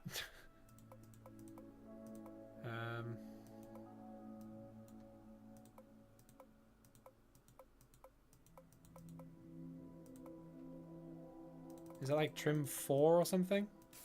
No. Put that back. Trim 3. Or is the underside of the fin always going to be different to the top?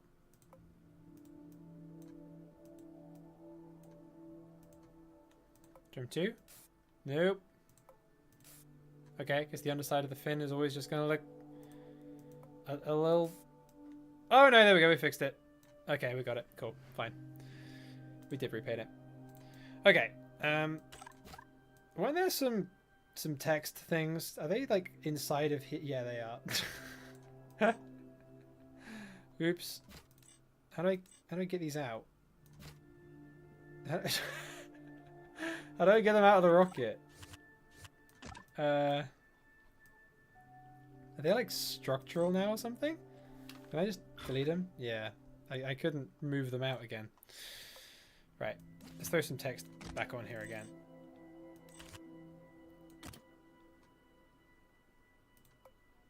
Okay. Remind me what did we call this damn thing? Soplica. Okay. Cool. We'll go Roboto. We want this to be a vertical.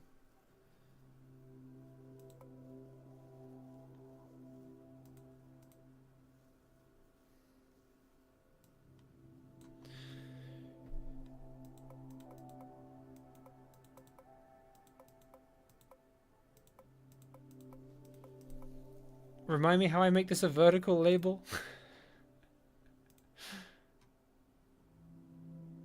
Do we just shrink the width? Ah, that's it. That's how you do it.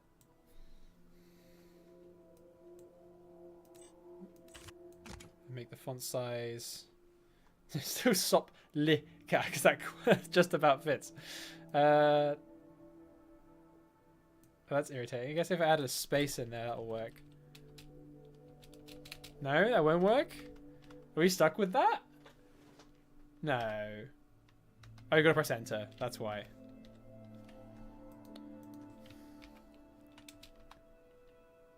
Oh, now the eye goes. Joins with the C. There we go. There we go. That's better. Soplica. Cool. Can we add a second one of them? Or do they not work? Oh yeah, they do work with symmetry. Cool. Oh, I added 3 accidentally. Whoops.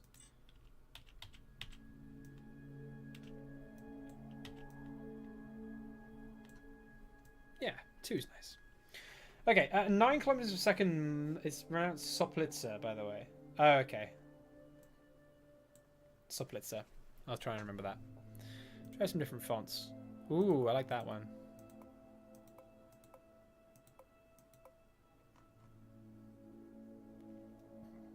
Yeah, we're gonna go with that.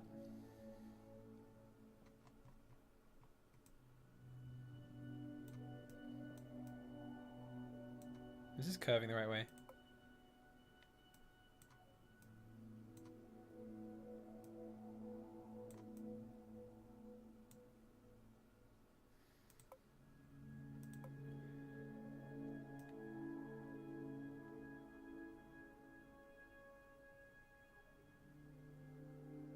And there we go. Text curved, but now we need to just tweak it out a little bit. And just turn the grid off so we can...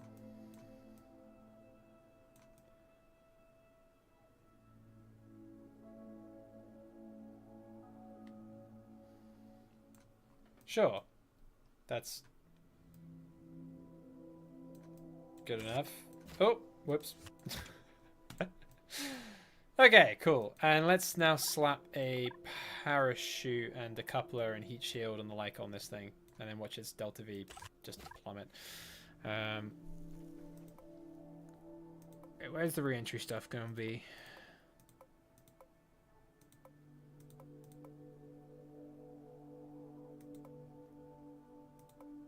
Not command. In structural?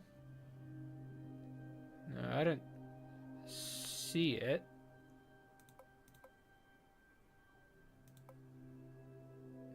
Control and descent. Yeah, there we go. And then let's slap ourselves a nice little tiny interstage in here. Just enough to cover the heat shield.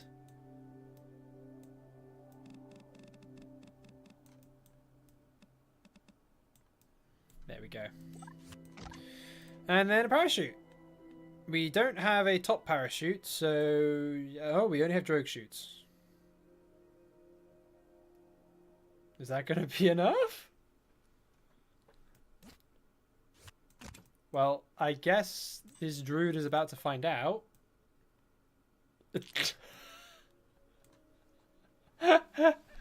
Oh no. Oh no.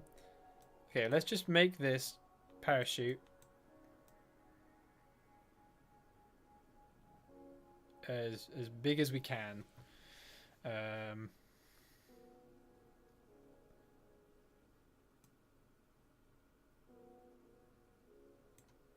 You don't auto cut. Deploy early. We'll just maybe, I mean, maybe that'll be all right. Being about as safe as Droods as me. Sure. Oh no, we need a nose interstage. There we go. Oh, we need to slap a fairing base on, don't we? Where's the fairing base? Is it payload? No. No.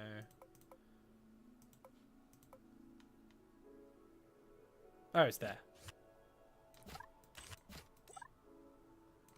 You not put a ferrying base on the top of the thing?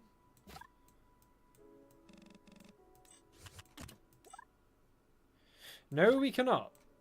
Apparently. Okay. Probably because it's a side parachute. You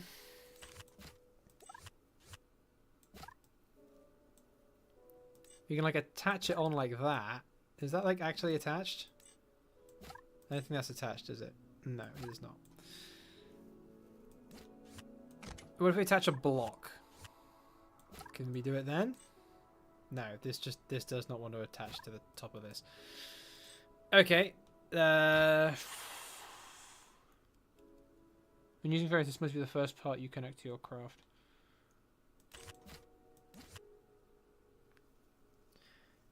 You can put fuselage, then the base, then the chute.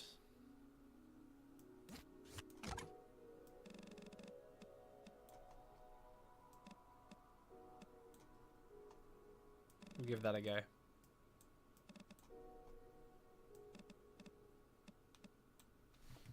It'll be where our batteries go anyway. We'll need batteries, won't we? Sure. Have a tiny little battery pack. Then the base. Then the parachute. Thank you very much, whoever suggested that. Mangluten. Cheers. Okay. Let's pack this full of, not fuel.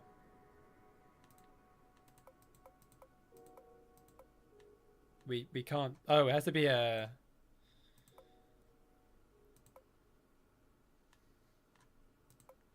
Does it have to be a command disk to be a battery?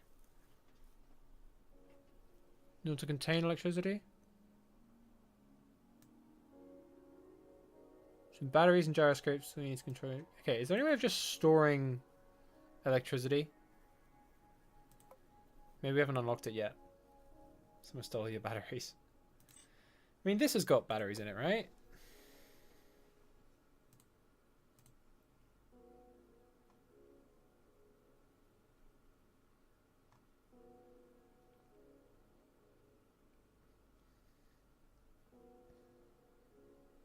Stream freeze, not that I'm aware of. There's more that you can get that lets you edit attachments and attach anything to anywhere on anything else. Oh, it might be worth getting.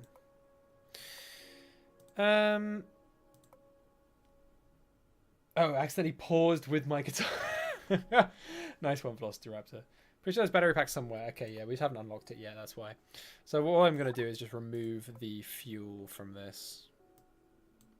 There we go. We don't need batteries, it'll be fine, probably.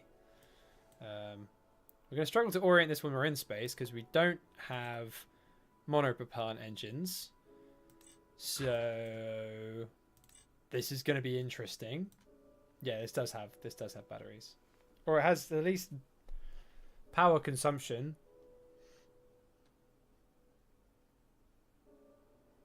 Fuel type battery. But it does not say what batteries we have. Okay, you know what? Screw it. We'll use a command disk. In case the Droods passed out or something as well. Here we go. I'll give us some extra gyros to work with too. Doopy doopy doo. Is this just me or the command disk changed? How do we make this thing... like, not that shape? Can we? You have 1 point... Oh, yeah, we do. Oh, they're here. The batteries are here. Yeah, we've got loads of batteries just in the command module. Okay.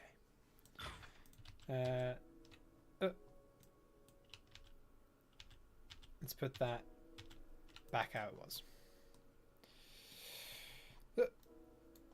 Wrong buttons.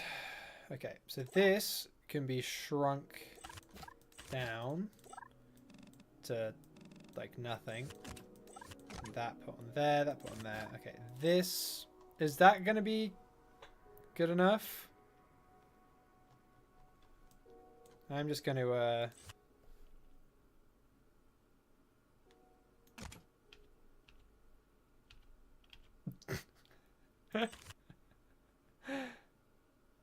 Maybe just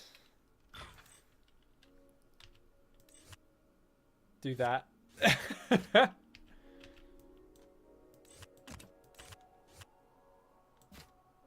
Why isn't it making the 4 of them? Oh, there we go.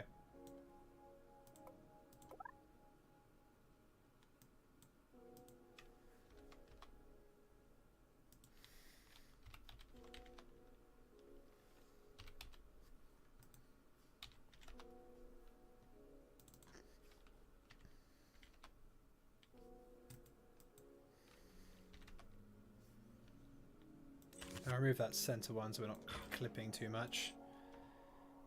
Sure, that's probably fine. I'd add way more to the sides, that's for sure. That's already not enough. That's not enough. Oh gosh. Okay, we really should have unlocked some half decent parachutes, huh? We don't want to cover the windows.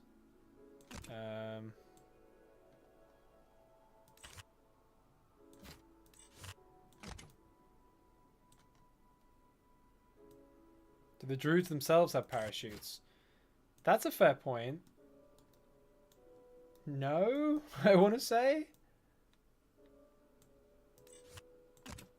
These need to be in a place where they won't burn off as well.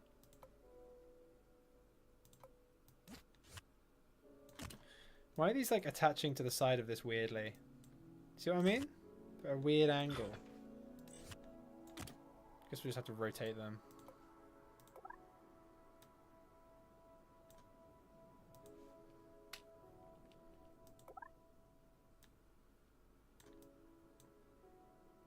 Why are you weirdly rotated? There we go. It's a bit better. And let's add, like... just slightly covering the windows there. 4 of them? Sure. I mean, if we did them like that... might be a little bit better.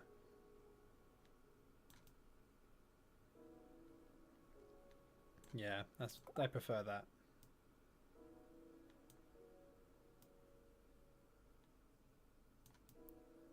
This is becoming less and less aerodynamic. Looking more and more like a Kerbal rocket. I guess the Droods have made a similar stuff. Okay, how's that? Surely that's got to be fine. Right? Yeah. We do not have enough Delta V though. I think we need another stage. Yeah, we need another stage in this. For sure.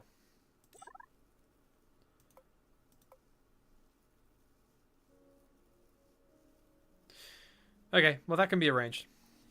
If this is stage 1.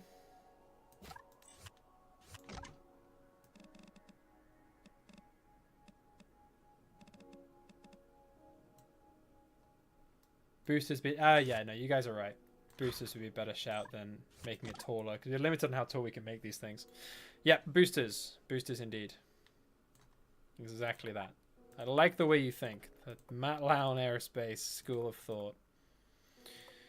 Okay. We'll just try 2. 2 shall hopefully be enough. I guess we could even do crossfeed if we wanted to, but... that might be a shout, actually, doing fuel crossfeed. I'd be tempted. Okay, let's remove those fins out of the way for now, while we slap similar sized fuel tanks on here. There we go. I do like that you can just select something you've already placed and create symmetry for it. In KSP you can't do that. It's really irritating.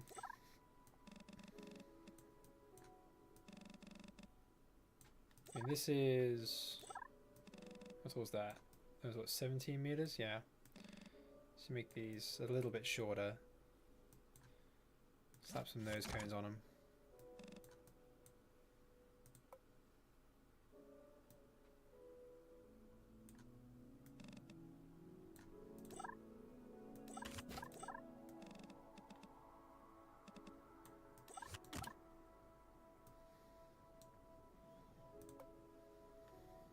We'll probably use some cheaper engines on them.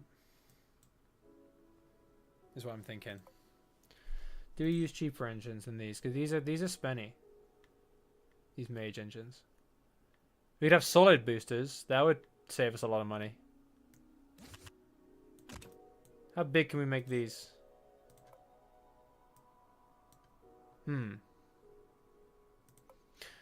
How expensive are they when we... these are only 5,000 each. I think a bunch of these is still going to be a lot cheaper than more engines. This is going to be jank as heck, but bear with me. Bear with me here. Let's make this grid size a bit bigger.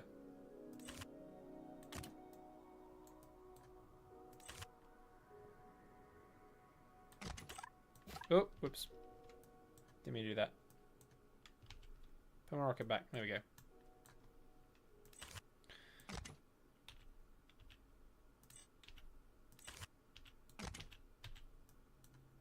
Why can't I do symmetry on this? You can't do symmetry on things that are already symmetried? That's irritating. Huh, okay. Really? Surely. No, no way. Gotta be able to do symmetry. Change is going to be made at the root of its symmetry train. Okay, yeah, that's fine, that's fine. Select its root is this.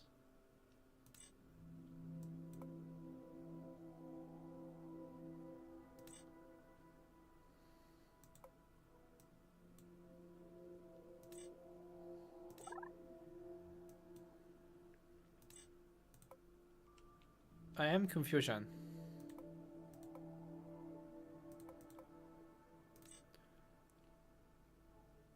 Oh, okay. Okay, no, I get it.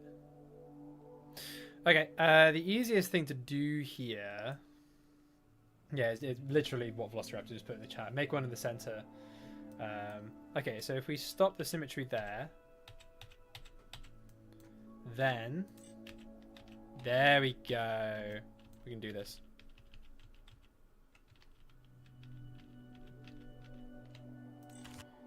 Okay, beautiful.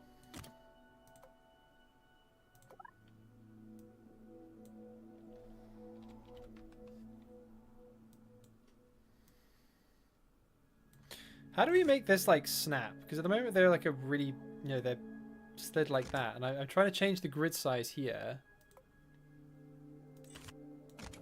But it's not... Is there any way to make a snap there?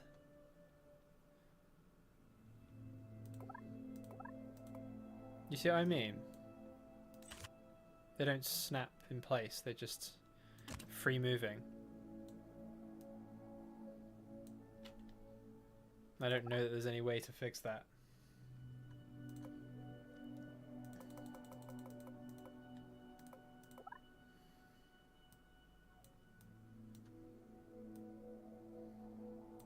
Which is irritating. But I mean, that's good enough, I suppose. Increasing the grid size. Okay, we've increased it a bunch. Still not snapping.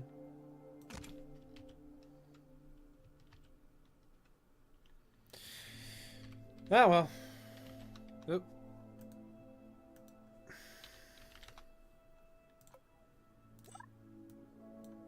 Yeah, because that's the grid size at play there. And we offset it, but whatevs. I think we'll need a few more of these.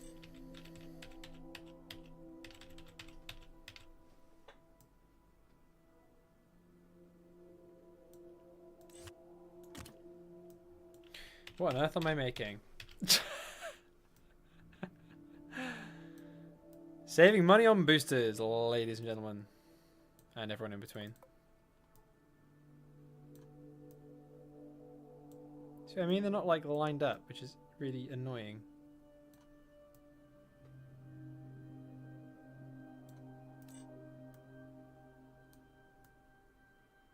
Just gotta do it with the offset tool, I suppose. Okay, I don't know if that's going to be ridiculously overpowered or not. I hope I set all those engines to the right thing. Yeah, they're all 250. Not all graphite. Can we change that? No. Yeah, that's fine. Cool. Now, duplicate that. Boom. Mum, can we have solid rocket boosters? No. We have solid rocket boosters at home. Incredible.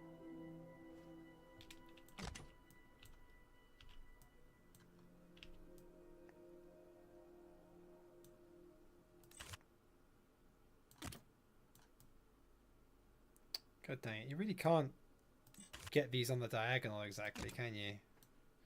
Maybe unless we change the grid size on this.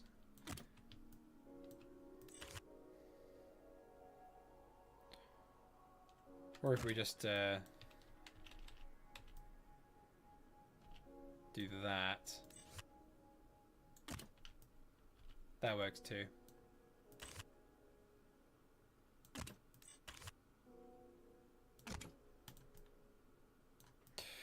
Okay, I think we're nearing launch, gang. We are nearing launch. What is our thrust to weight ratio? Let's see if we could get the staging set up.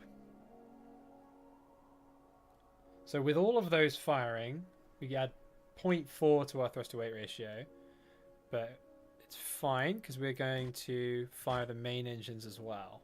We'll just keep them throttled down, I think. So stage 1. Our thrust to weight ratio still not that high.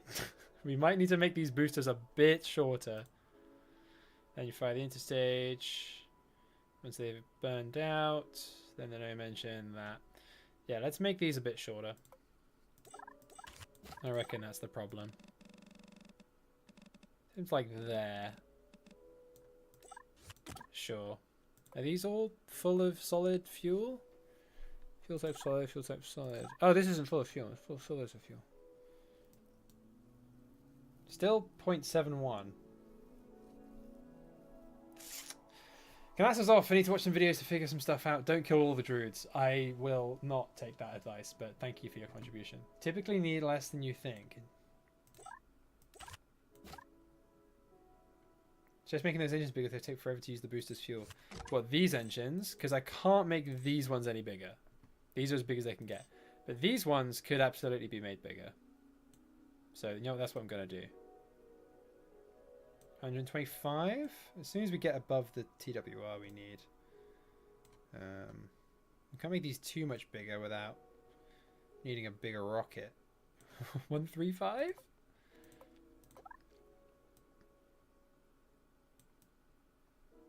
That's about as big as we can make those.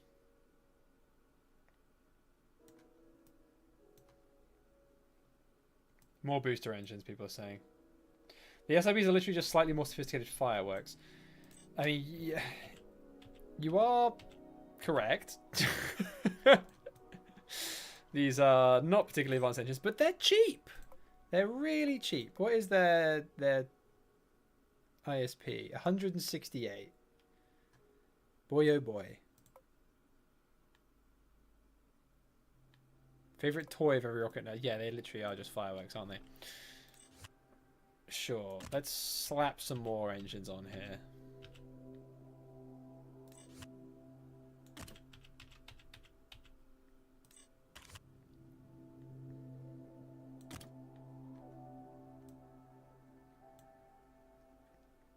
What have I created? What am I doing? I mean, our thrust weight ratio is enough now. 1.2 is a decent starting TWR.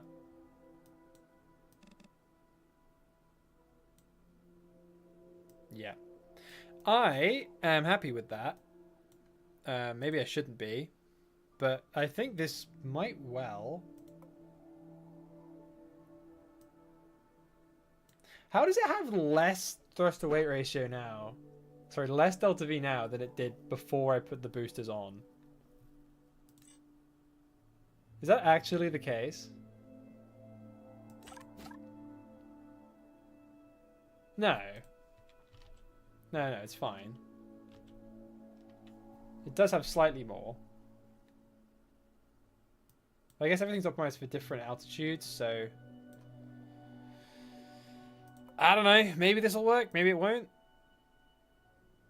So we got the gnome engine that fires, then the... Let's see. So we want the fairing to go the same time as the parachutes. In stage there, yep.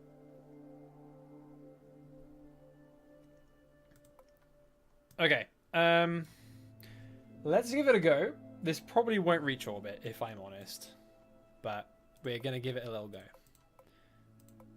Let's put our Druid in there. There we go. You comfy in there? My dude? Who do we even put in there? Yuri. Cool. We've used Yuri a lot. Let's send Sally up. Send Sally right into space.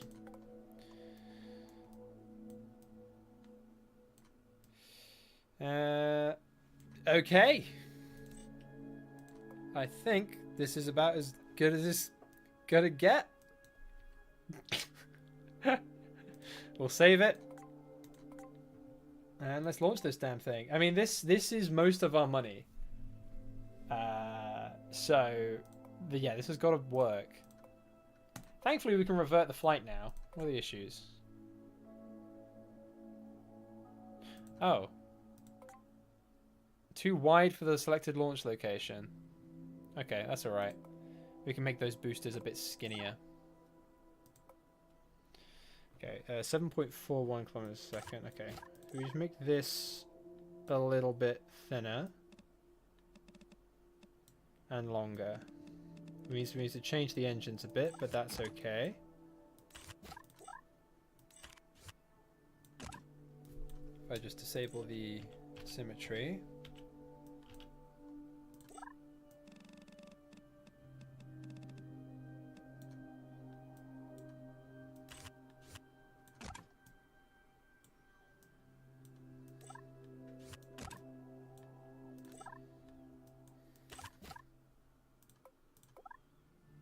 How wide is this now? Yeah, that's much better.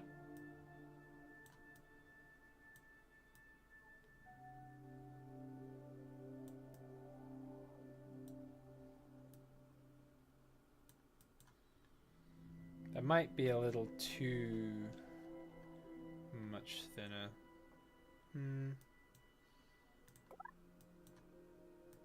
So we went from whatever the width of this is.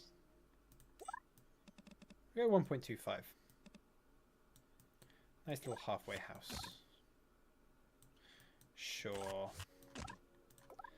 Okay. I would like to actually launch this rocket. We've been in the designer for far too long, designing a very janky thing. So it would be nice. And these are a little bit smaller now, I think, so...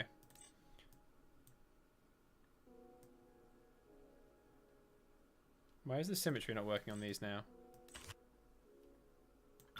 Have I just messed around with them a bit too much?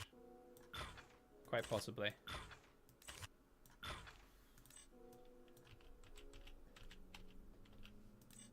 There we go.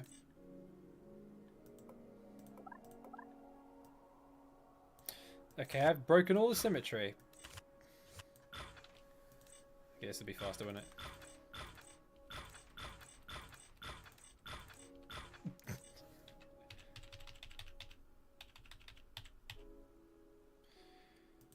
And you need to trim off 20 centimeters per side. I think these boosters were too big anyway.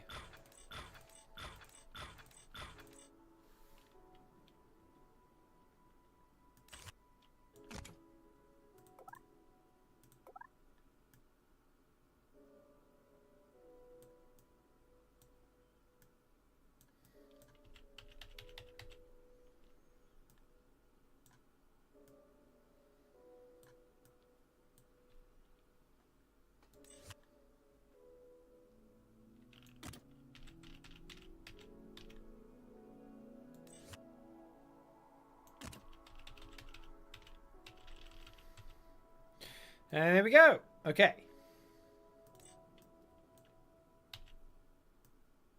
Yeah, that's all right.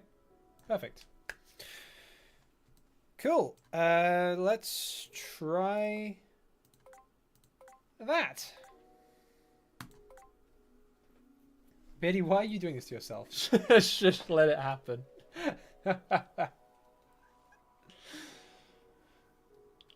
Duplicate the entire rocket and use that as boosters. I'm a rocket engineer. I mean, I literally am, and I'm doing this, so yeah. Hopefully that makes you feel good about yourself. I was maybe a little too determined to get Droods into orbit in this episode. Maybe just a bit. But you know what? We ball. Let's do this.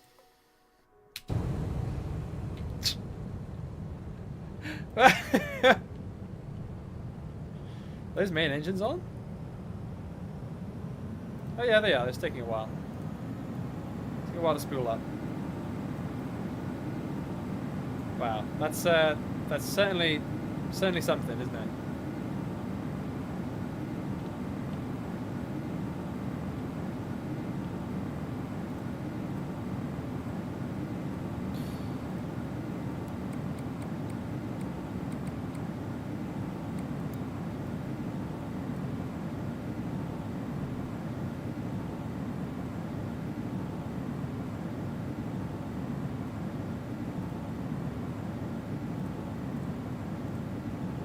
We're draining fuel in the main ones faster than we're draining fuel in the side ones, so let's throttle that main tank down.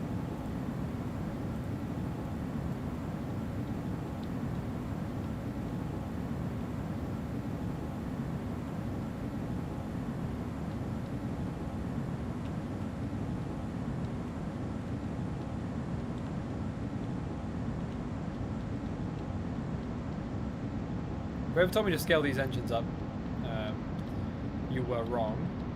I can already stretch this core tank a bit now. But yeah, you guys are right. Literally, I'm just using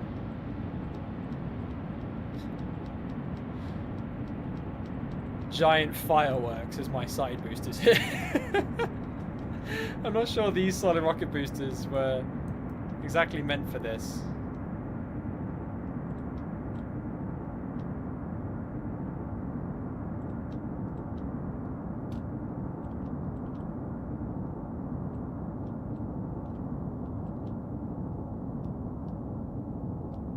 Engines taking heat damage. Are they like heating each other up or something? Hopefully they'll be alright. Maybe they've just been burning too long. Do they take damage if they... Oh!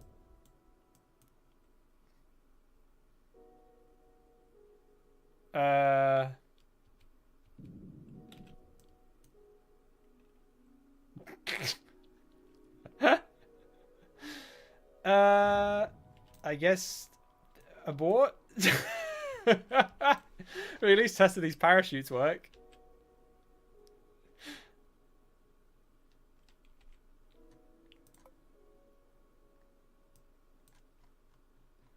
It'll buff out. What happened there? Our engines exploded. Do they overheat if you burn them too long? Engine exhaust can heat other engines or the tanks. Right, okay. I think we need to scale down those two core engines then. Because they were not burning through their fuel too fast. Too slowly, I should say. They were absolutely burning through their fuel too fast.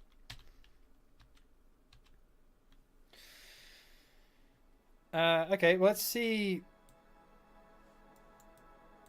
if these parachutes work. I imagine the heat shield is fine.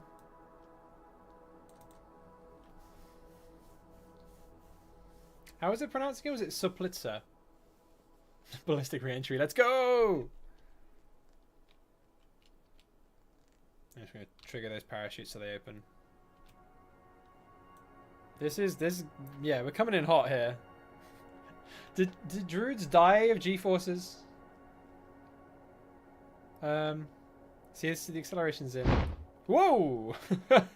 Meters per second squared rather than in G's, so You got to do the divide it by 9.81 or by 10, basically.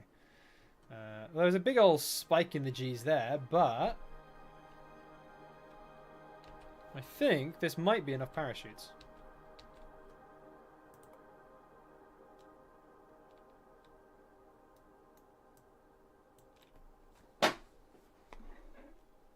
Okay, they're fully opened.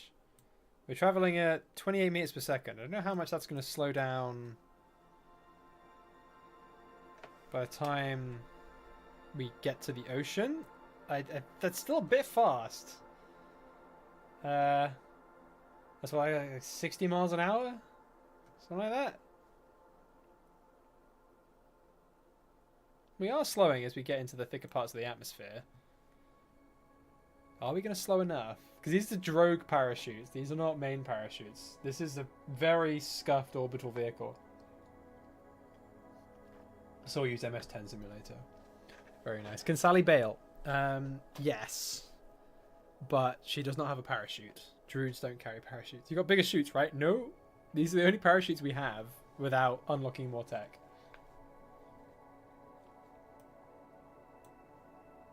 So when we're landing in the ocean, it might be alright. We might just need a splashdown.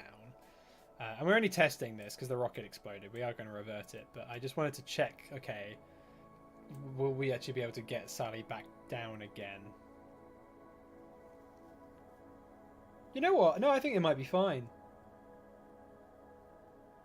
If it goes down to about 15 meters per second and we splash down, I think we're fine. I think we're absolutely golden.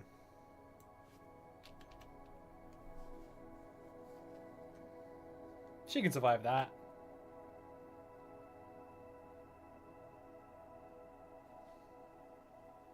There we go.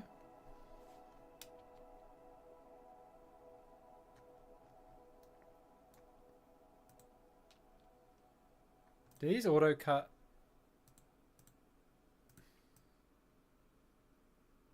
Interesting. No, they do not. They just kind of flop into the water, which is kind of cute. To be fair, I guess that's more realistic. Nice. Okay, let's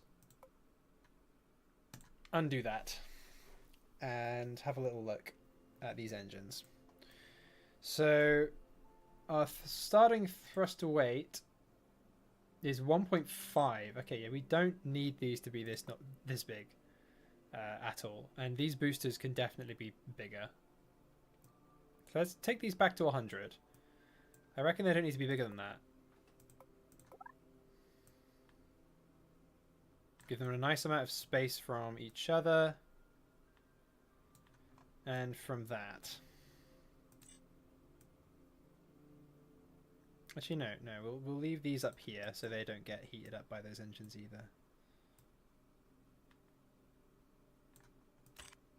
Ah, bugger. There we go.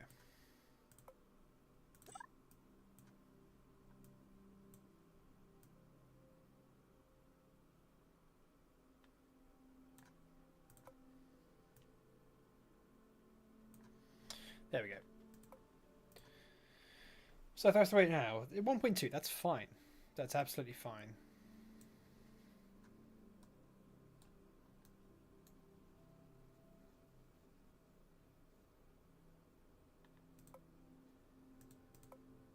I think this might reach orbit, you know?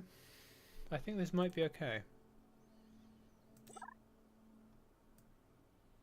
We'll leave that as it is, actually. I think that might just be all we need to do. Is it Soplitzer? Soplitzer is how it's pronounced. I think. Let's give that a go. You angle the SIBs outwards. Was it the SIBs that were heating up those engines? Or I thought the engines were heating each other up. Maybe the SIBs were heating them up. That's a fair point. Oh, of course, because the plume, as we got higher, that plume would then be hitting those engines. You guys are right. You guys are exactly right. That's what was causing it. So of course the exhaust plume, as the pressure decreases, becomes underexpanded.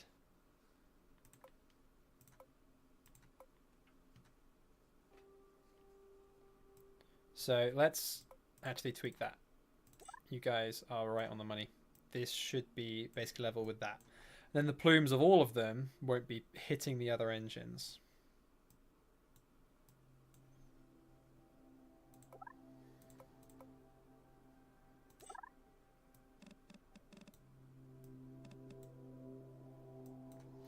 Cool. Right, that, I think, is capable of orbit. Let's do it. Is Black Eagle off? See you, Black Eagle. Thanks for joining. We're going to have to go soon. We need to wake up early so I'm going to Scotland. Well, I mean, if this works, this will be the last mission of the stream. So, fingers crossed. It's been a very chaotic stream. We played Kahoot even, but 64 engines in the first stage. What are we doing? Right. Let's do this thing. See, we should probably, if we had more stages to work with, I think we're limited to 5 stages. I would have these main engines fire up first because they take such a while to spool. We end up draining some of the fuel from those external tanks.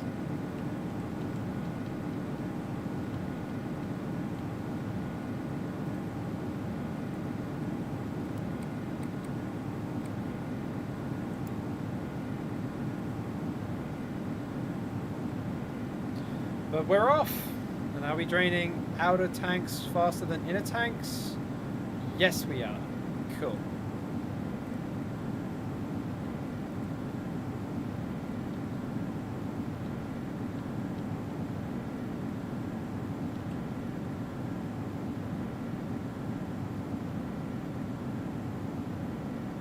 Booster engines take a long time to spool up with that particular fuel grain. Oh, is it the boosters that are taking a while?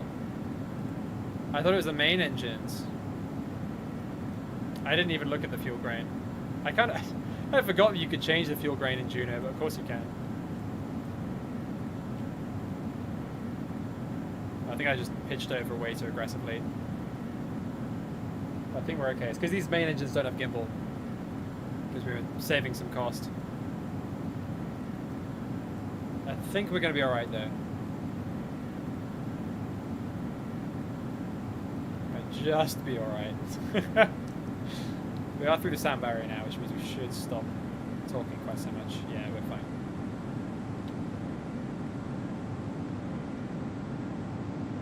Oh gosh, we are pitching over a little bit too fast, I think. Oh no, I think we're okay. I think we're okay. Keep an eye on that. Apogee. Or Apodrew, I suppose it is.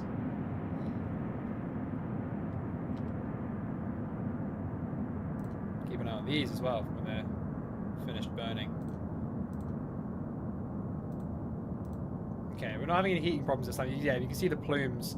So the plumes from these will have been striking these main engines, which is obviously not ideal.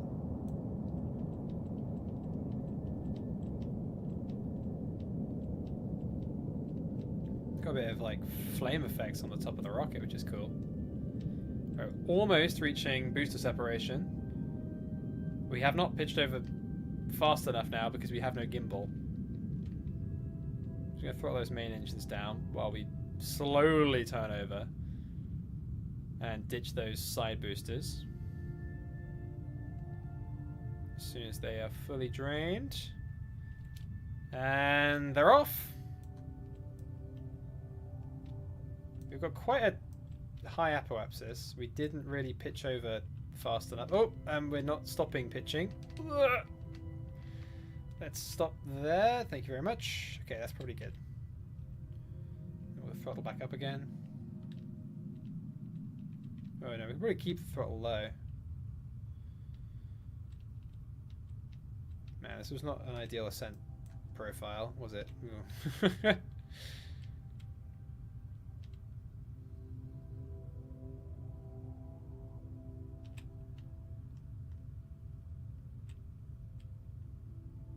I think we have gimbal on our upper engine though.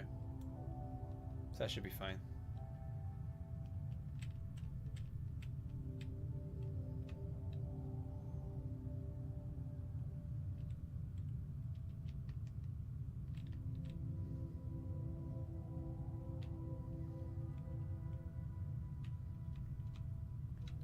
Infinitely throttleable engines, aren't they wonderful?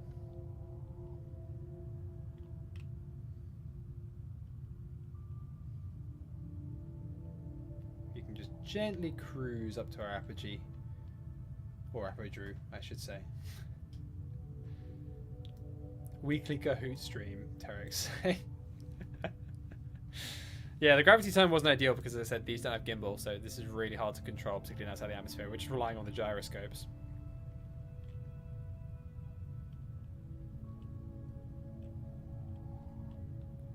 But we're reaching main engine cutoff.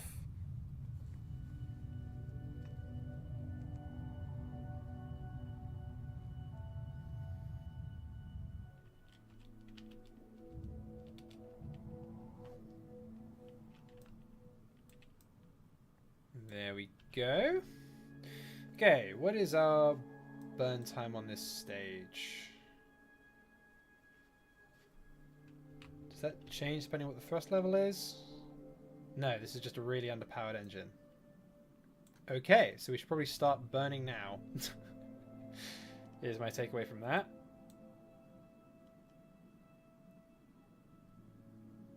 Oh, we got loads of time though. We'll be fine.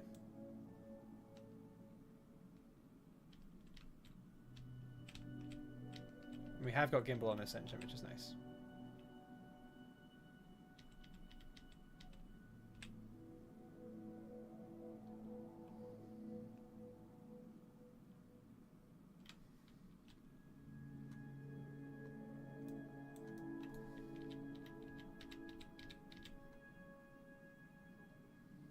I realized the burn time on this stage was so ridiculously long.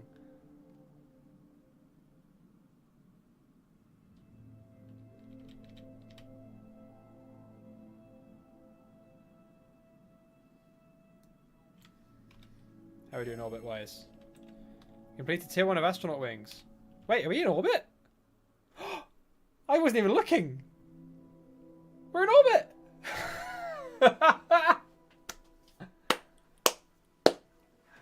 There we go. I was too busy looking at, like, keeping an eye on the time to apoaps and everything. We're in orbit. I'm just too used to playing Realism Overhaul KSP. I just thought that the second stage burn would be so much longer. How much spare Delta V do we have?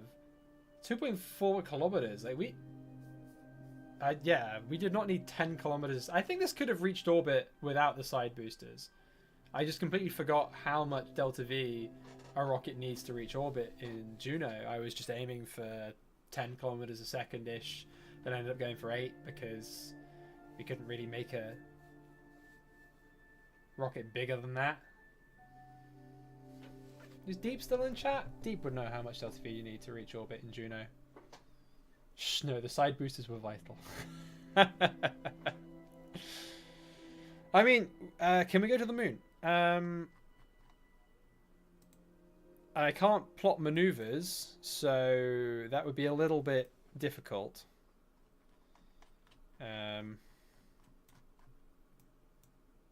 So probably not, no. I'm gonna say no.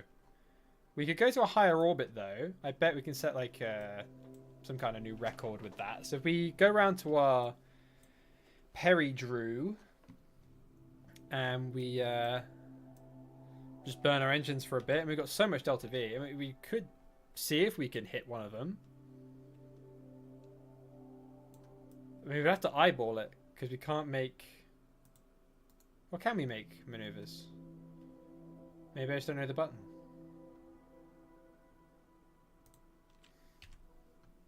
How many moons does Drood have? Drew has 3 moons, as you can see.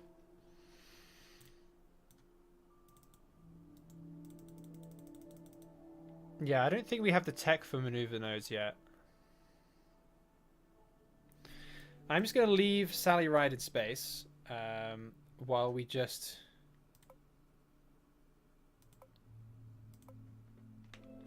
pop back here and see if we have maneuver nodes or not. So it'll be, that's the map view, orbit lines,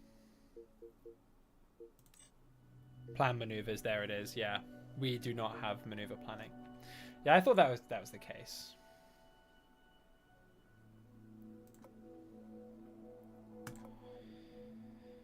Not that one. Oh, that's the stage that's falling down to the planet right now. Here we go, resume this one. Matt Lowndes style to target moon without maneuvers. I mean, there is sort of a rule of thumb where if you sort of point the craft at it as it comes over the horizon, you might well reach it. We could try. Do you guys want me to try? I think you want me to try, don't you? Which one of these is the biggest? You one with the biggest sphere of influence.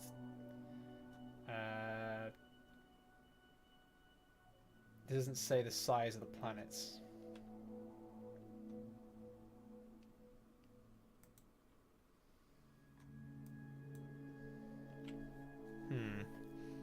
I guess we'll just go for the nearest one.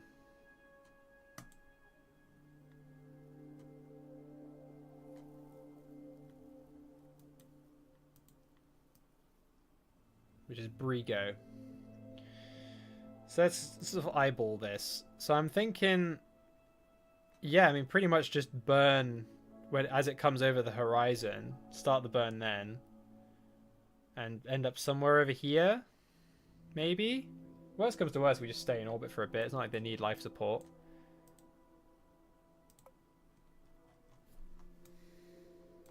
Can we, like, set it as a target? No. Okay, we're going to try and visit one of Drew's moons. I have no idea if this is going to work or not. But we'll give it a go. We've got so much fuel, we might as well try. See, I usually have a Delta V map or something.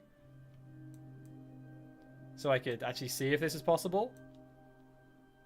I don't know if our heat shield is going to be able to take it either. Again, we'll just have to see. It should be right over here somewhere. Do you guys see it? I don't see it. Is it like really tiny or something?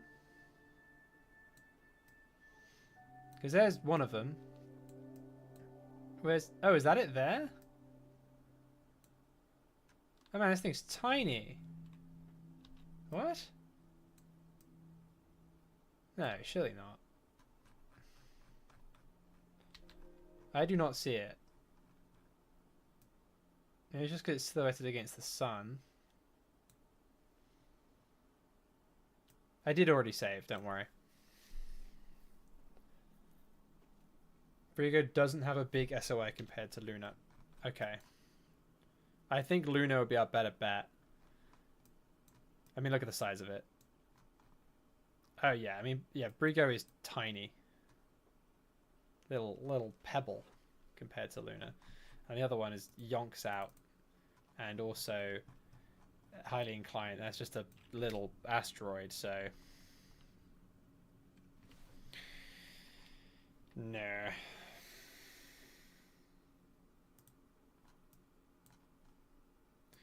Okay, we'll try Luna instead. So that means orbiting round again. And then when that comes over the horizon, sort of burning out to out here-ish. Sure. Okay, well let's just for now just enjoy that beautiful sunrise of the newly updated Drew. That planet in all its glory.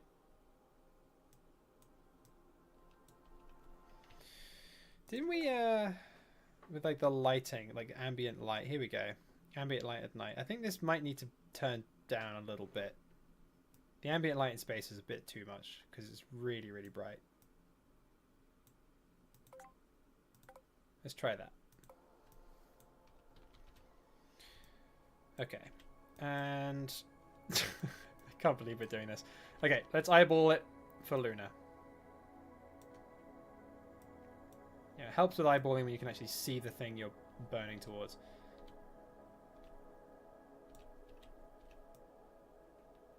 There it is. Okay, perfect. Let's lock our prograde. And let's do this. Or is it burning more like at it? I think it's more burning at it, isn't it? Ooh, didn't mean to do that.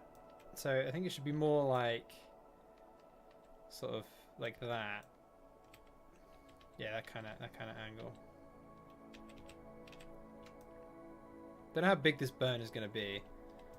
And also, it looks like we need a slight inclination change as well, because we are in an inclined orbit.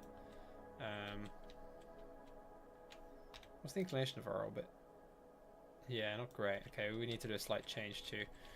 Okay, well let's just try that. Sure.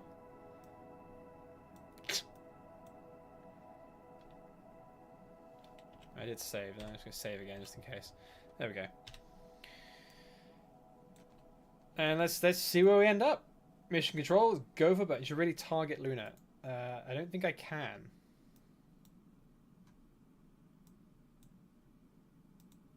I can't see orbit lines yet. How do I target it?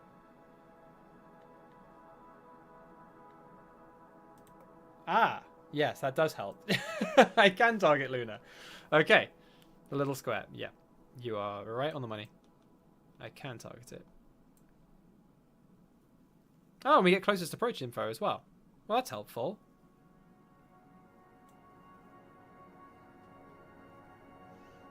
Let's just lock our target then. That makes life a bit easier. Aha.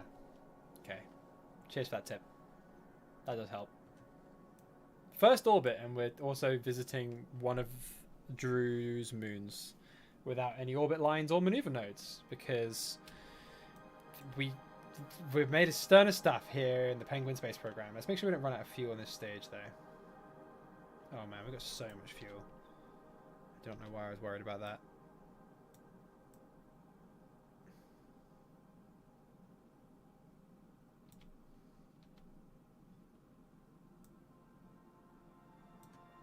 Okay, the fact that we get closest approach info is really helpful. So this may well be doable. Thing is, I just have no idea what the orbits of these things are. I haven't landed on them before, I haven't visited them before. Like, I could probably do this pretty easily in KSP, but having never visited these worlds before...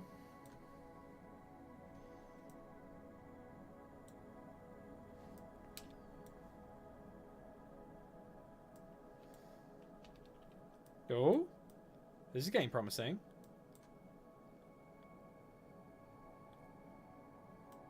Oh, no way. No way.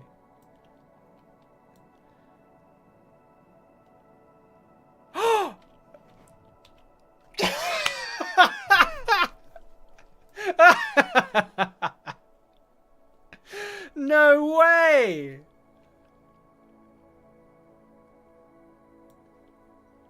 Told you, rule of thumb. Just burn at it as it comes over the horizon. Amazing. Wow. Let's get a little bit closer. We've got a free return at the moment as well. How much fuel do we have?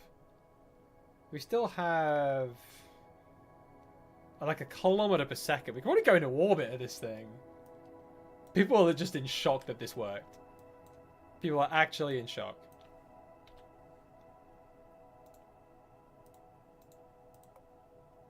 Going to pin the encounter info. Yeah, you know, we'll sack off our free return and see how close we can get to this. Pedro is going to be watching this stream later. Like, it started with a Kahoot and is ending with me accidentally visiting one of Drew's moons without maneuver nodes. It might be about as close as we're going to get without an inclination change. Yeah. So when we get to this point, Again, like I don't know how much Delta V things are going to take, because I can't make maneuver nodes. I mean, is that close enough? I don't really want to end up stranding Sally out here. I mean, we've got 1 kilometer per second of Delta V. We could try an inclination change. Inclination changes are more efficient the further out you are from body. So I think trying one like here would be a good idea. I don't know what these arrows are.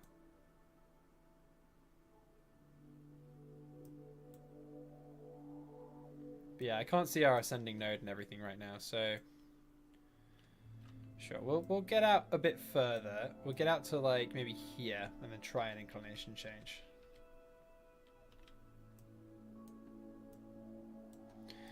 Farewell, beautiful home planet. We're off to our moon accidentally. Imagine if like one of the early Mercury missions, they launched into orbit and then ground control was just like, actually, you've got enough fuel. Off to the moon. We don't know the direction, but point in the, the vague direction of the moon. I'm sure you'll get there okay. Like, just imagine. Oh, I didn't want to do a flyby. I wanted to change the camera mode to space aligned. Here we go. Because we're currently we were planet aligned. We want to be space aligned. That makes life a bit easier to visualize. Okay. So I think if we get out to like here-ish, we could do an inclination change. So we need to sort of burn north-ish. That is my technical term for exactly how we need to burn. And we'll see what that does for us. Yeah, I've never actually done any like KSP no maneuver node challenges or anything. So the fact that sort of early Juno New Origins, if you want to be janky, sort of does that, or ends up being that, is pretty fun. Yeah, okay, that's pretty much spot on. They could have attempted a landing on that one Apollo moon flyby. Oh, what, you mean Apollo 10? They could have attempted a landing, yeah. But they wouldn't have been able to take off again. For All Mankind made some changes there. Snoopy could have landed on the moon for sure, but the ascent module was too heavy. It could not have got back up into orbit again. The computer wasn't good enough yet. Could we go into orbit of this thing?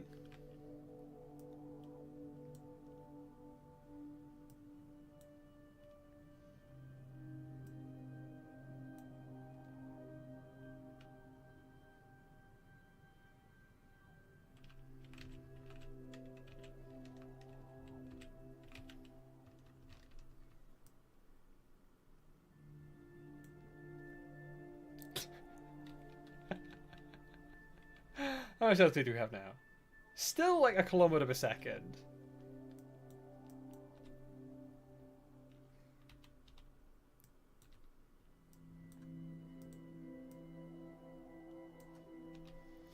Well, hello moon. This is so silly. What are we doing? This is our first orbital mission. I accidentally overbuilt it so much that we're just going to the moon because we feel like it. Click on the craft velocity. You can change it to orbit velocity rather than surface. That would be a good idea. Yeah, that's helpful. Thank you. I just didn't think to change it. Yeah, and it gives us the orbital markers as well. I should have done that. I could have just locked our radial velocity. But anyway, the normal velocity, I should say. I got an achievement. Enter the SOI of Luna. And we're here. Well, how about that, huh? Have we been to Brigo yet? No, this is the first moon we have been to. Because that one had a smaller sphere of influence. So I thought we'd go for the big one. I reckon we can get into orbit of this thing.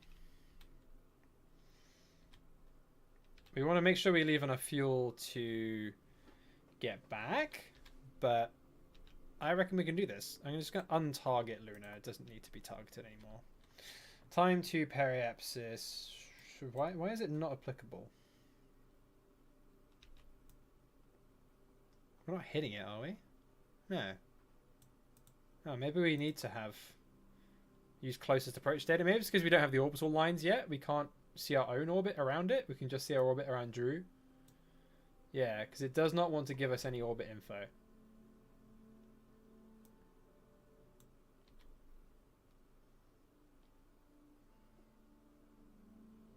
Okay, yeah, I guess we haven't unlocked the orbit info for Luna yet. So we are actually just going to have to use the target marker to eyeball this. Next up, rescue mission. First crewed orbit around Drood. I mean, yeah, and now it's going to be the first crewed orbit around Luna as well.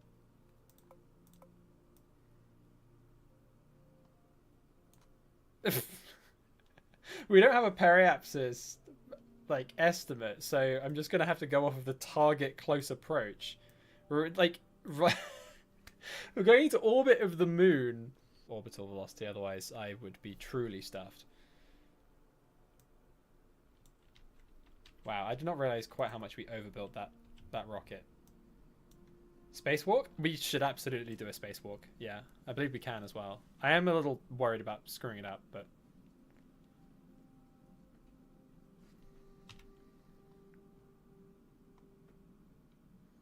I'm not too fussed about going into a particularly close-in orbit, just because I want to play this careful, because we obviously don't have maneuver nodes, so getting back to Drew without running out of fuel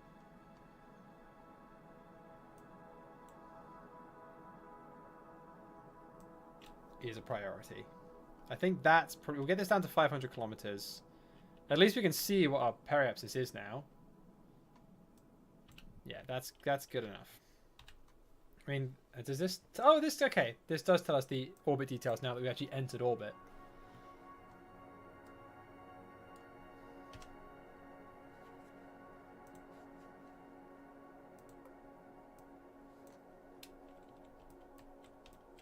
There we go.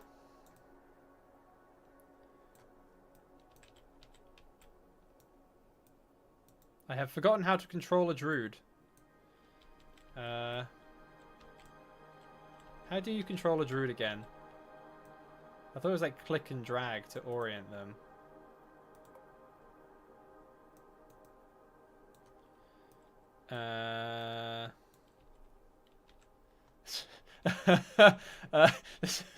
This is how we die, says Tarek. You might be right here. I don't know how to control... Okay, I know how to switch between walking and running. How do I go up and down? I should look at the keybinds, but this is more fun. Could it be C? Oh, C is first person mode. I don't know what the grapple button is.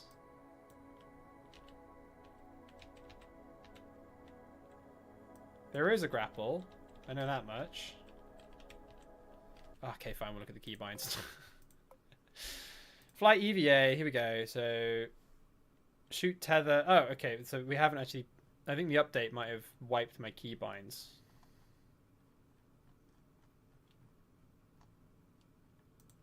We'll go for that.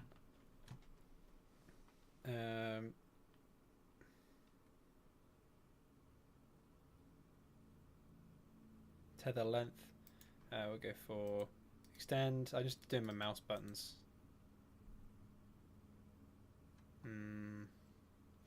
Turn right. How do we... Oh, yeah, so this just has not been configured. Jetpack up, down. Wait, why can't we configure that? Oh, jetpack up. Oh, here we go. Okay, this is just a title. Jetpack up. There we go. Jetpack down. Sign in modify key.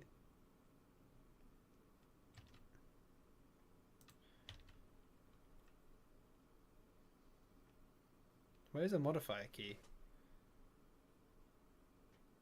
Left shift is the input modifier. Okay, we'll try that. Toggle walk run and set target. You know what? I'm just gonna figure this out later. Oh, it's E and Q. There you go. That's with modifier. So you hold shift and then you can control it. Okay. Cool. That makes sense. Okay, so I hold shift and then... Ah! I get it. I get it. So that's our translation. Aha. Beardy's got it. Beardy's got it. Oh, Beardy's not got it. Oh! Okay. No, okay. No, I like these controls. I like these controls. No, that's actually pretty intuitive. As soon as I know how to press left shift, I've got it. Oh, oh. Okay, I thought I had it.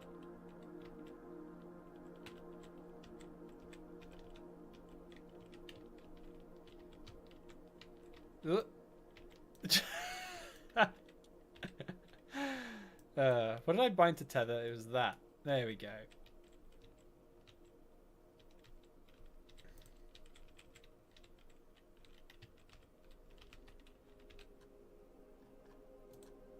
Are we close enough? No, we are not. How do I retract that tether without key bindings? Can I? I don't know. Let's just get back in this thing. Ugh.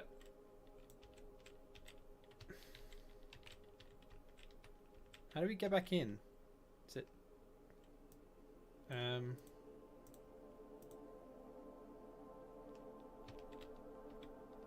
How do we board it? Is it take control?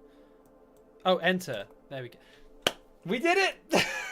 That was a bit of a Vosgod 2-esque spacewalk, wasn't it? I think we almost killed Sally Ride there, but it's fine. It's fine. It's fine. We got the bottom left with the tether controls. Okay, now I just kind of want to see that. I kind of want to see how stupid I am. If I go back to this and I tether. Oh, I see. Extend tether is down there. So if I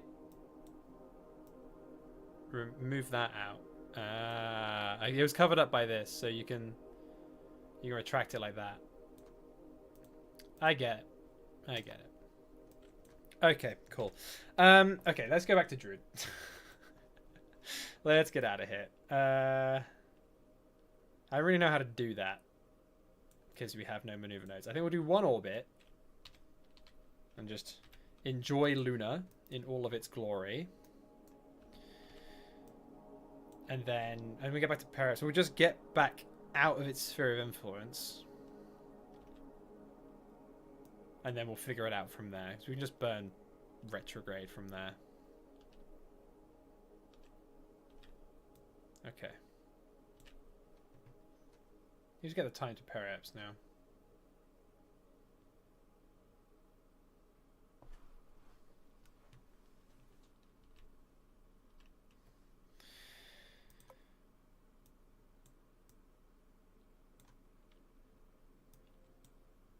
Oh man, this thing loves to overcorrect, doesn't it? There we go. Whoa, whoa, calm down, engine. Whoa, what are you doing? What is it doing? It was going a bit crazy there. I was just trying to control the rocket and it went absolutely loopy. Okay, there we go. Oh, did we go over the South Pole or something? No. Okay, I don't know what happened there. I would lose my marbles if Beardy plays SFS. What is SFS? I've seen people talk about it. But what actually is that?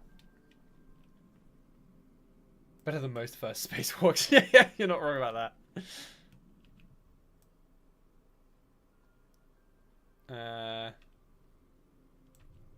Oh no, that just makes things worse. I reckon we probably have enough fuel.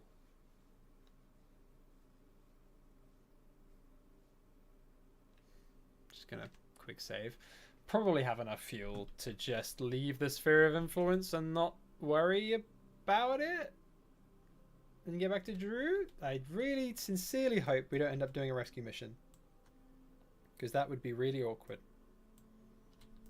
Because I would have no idea how to actually go about rescuing them. But regardless, that was a fun little side quest that I did not expect to be going on today, or even like next stream. So wow, to have visited Luna on the first orbital mission is a bit wild. Okay. Can we just burn retrograde and sort of see what happens?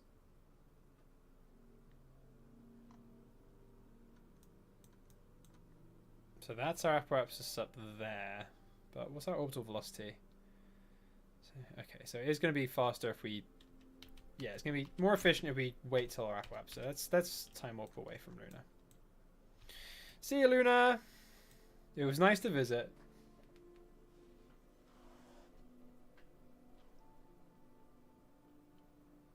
Spaceflight Simulator. 2D Space Simulator. Really good. They're making a KSP style sequel. Like Modern Simple Rockets 1. Okay. That sounds fun.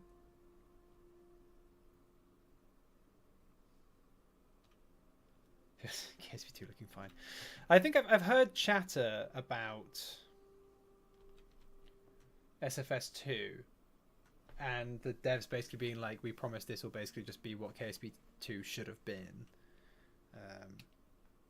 And having a lot of faith in it, and them also hiring ex-Intercept team members. Do I remember that correctly? They're actually hiring people who got sacked from Intercept. £12 on Steam. I might check that out.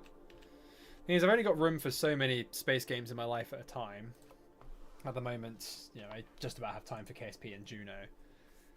And, you know, learning a new space sim, you know, they've got big learning curves. It's a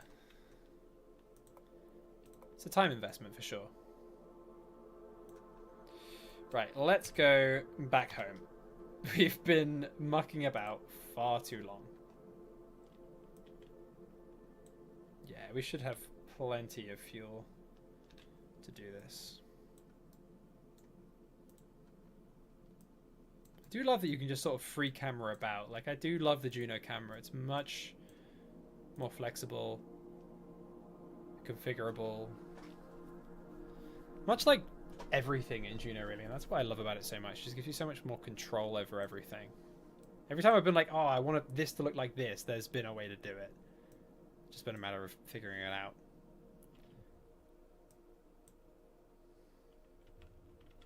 Okay, what periapsis are we thinking to not burn up and die? Like 30 kilometers? That would be enough, right? The sequel is set to release in approximately 6 months. Well, fingers crossed we don't get another KSP2 launch. Ugh. Brigo flyby on the way home? We could have done it. We could...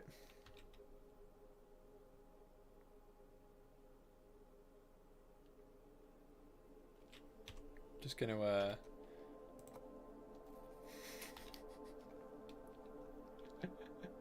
You guys are not a good influence on me.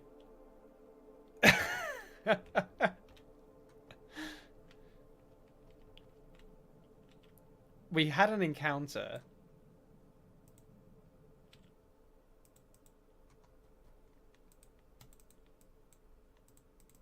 Why can't I target this?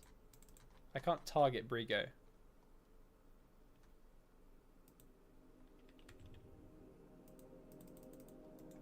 Yeah, when did we target it? Which is weird. I can target Luna. But when did we target Brigo? Do I have to open the panel? Oh yeah, maybe. Aha, here we go.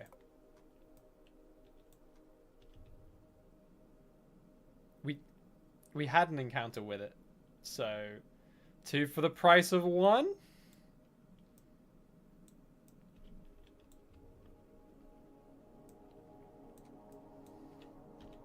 We're going to be cutting this fine.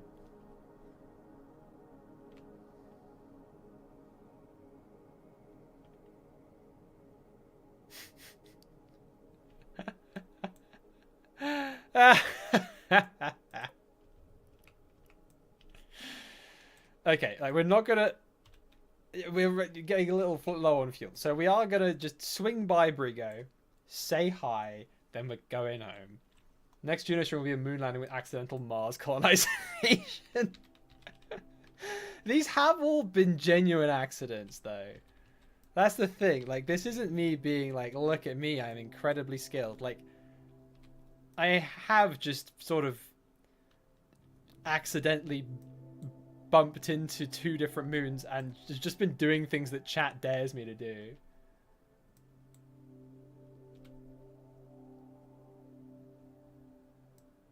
Kind of looks like the Death Star, doesn't it? Or one of those moons of Jupiter. Which one is it? That has the Death Star-esque spot on it. Is it Jupiter or Saturn? One of them. Something tells me it was intended as a Death Star reference. That's no moon. Mimus. Yes, Mimus. That's what I meant. Check it out. Little Death Star. Discover the SOI of Brigo.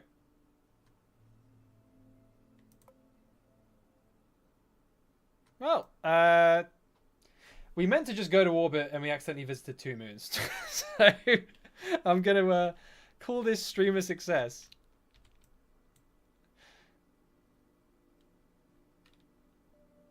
See ya, Brigo. Little Death Star guy. Okay, right, now for real. For real, we are going home. No more surprise moon visits. I think our orbit is really wacky now. Honestly, best. We are swimming in tech points. Yeah, I shudder to think how many tech points we have. We will find out, obviously, very shortly. But I kind of want to save the surprise for when we get back. I don't want to open the tab and see. I want to save the surprise. Let's place your bets, actually. Place your bets. How many tech points do you guys think we will have gained? We were on 20.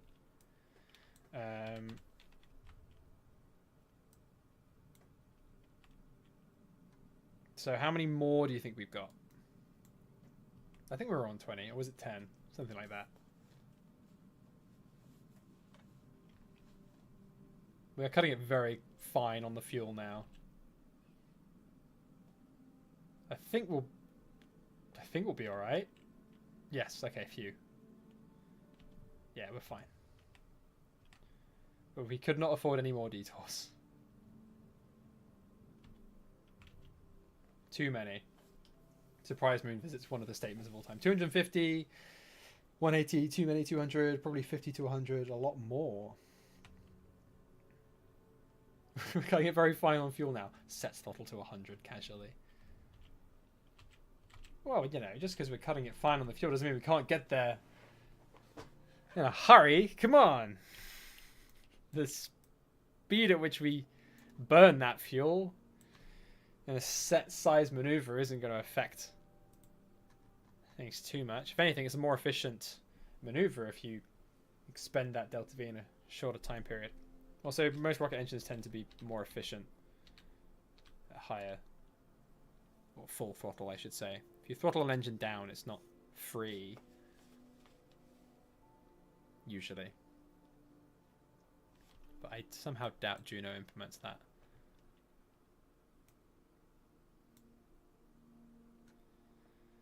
Right, well, I think it's time we finally head on back home to Drew. Just gonna quick save in case something goes disastrously wrong. Fahrenheit over sea level.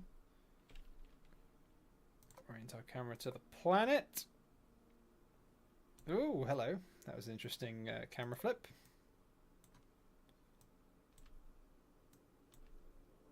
At what point does the atmosphere actually start? Is it 80? 70?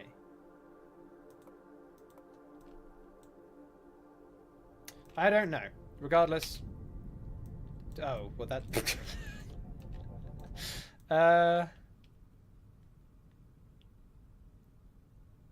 Ammo starts at 78.1. Okay. Well, I did decouple, but maybe just a bit too late, because I thought it would stop my time warp. So I guess these are just going to melt around us.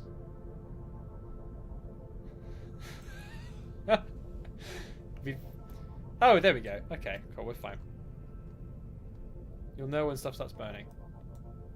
Thankfully, the exploding fuel tank didn't damage our heat shield. I do love the heat effects in this. I say these are definitely better than KSP1. These are gorgeous. That glow.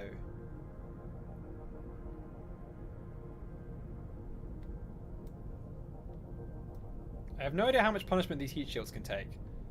I'm assuming this will be okay. But that assumption is based on quite literally nothing. I just dragged the part and dropped it on the capsule. I'm assuming it's good enough for a lunar re-entry though. But your astronaut is happy to be home after accidentally going to 2 moons. You gotta love it, you just trip and fall into orbit of 2 moons when your mission statement was just to get into orbit. My headcanon is that Sally just took the spacecraft for a joyride. Major Tom style.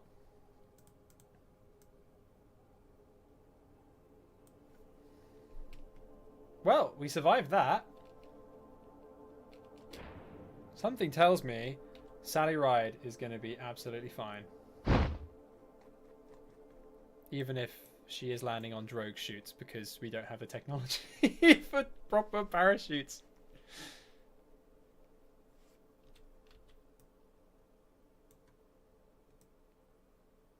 And there we have it! Sally Ride's surprise trip to Luna and Brigo. Wow. What a stream, huh? Started the stream with Beardy Trivia Kahoot because Deep told me to update the game, and I did, and I just got pranked again by having to load the cube maps. And we launched some CubeSats. We launched a plane just so we could recover it again and get some tech points just for doing that. So we can unlock a heat shield. Then massively overbuilt an orbital rocket with 2 firework boosters that it just didn't need. Then realized we had so much left over Delta V, we could just go to 2 of Drew's moons without orbit lines or maneuver nodes. What a stream, huh? I did not expect to accomplish half this much. So, wowie. Sally is a hero to all Drew kind. And no, for all Drew kind is not happening before anyone says it. I don't know the first thing about editing save files in Juno New Origins. Though I imagine it's not too complicated. It's all just XMLs, right? It's probably possible, but one multiplayer series at a time, please. And there we have it. Safely splashed down. The boosters were totally necessary, I don't know what you mean. Pretty solid progress for like 3 hours, yeah.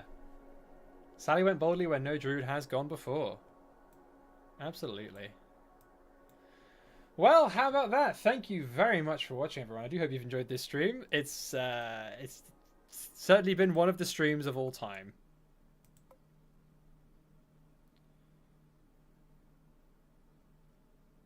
Recovery cost 38.2 million. What?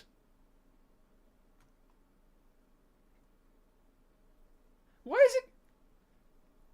That's more than it costs to launch the rocket.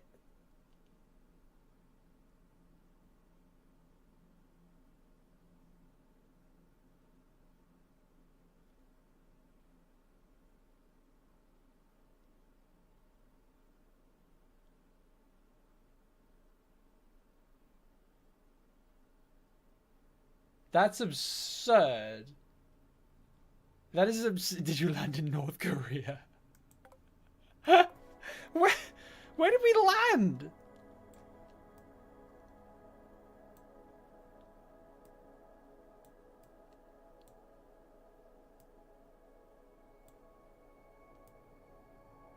What's the other side of the planet? But if you leave the capsule and just rescue the Drood, it will be cheaper.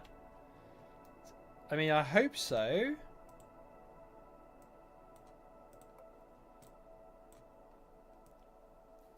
The Druid do be sinking, though. Oh, no, there we go. They're alright.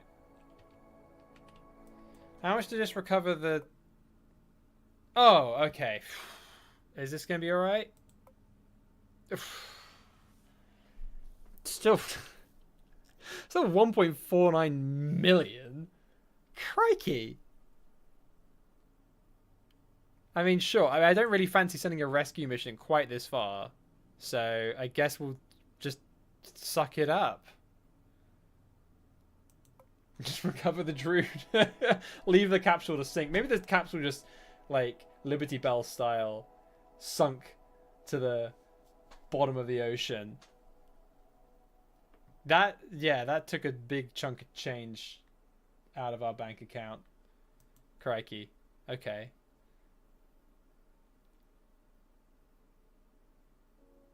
Anyway. We've got 60 tech points. We did not get as many tech points as I thought we might end up with. That is a shame. That is a shame. Do we get better parachutes? Or do we get big solid rocket boosters? I think we've shown that those parachutes are good enough for sending Droods to space. So I'd rather have some bigger solid boosters. It was a salary for Sally.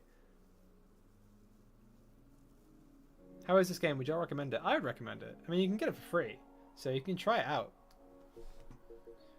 Powerful and cheap, but inefficient. Cannot be shut down once ignited. Double anchor grain, tubular grain, cone nozzle. Solid booster. I'm thinking explosives with a hole.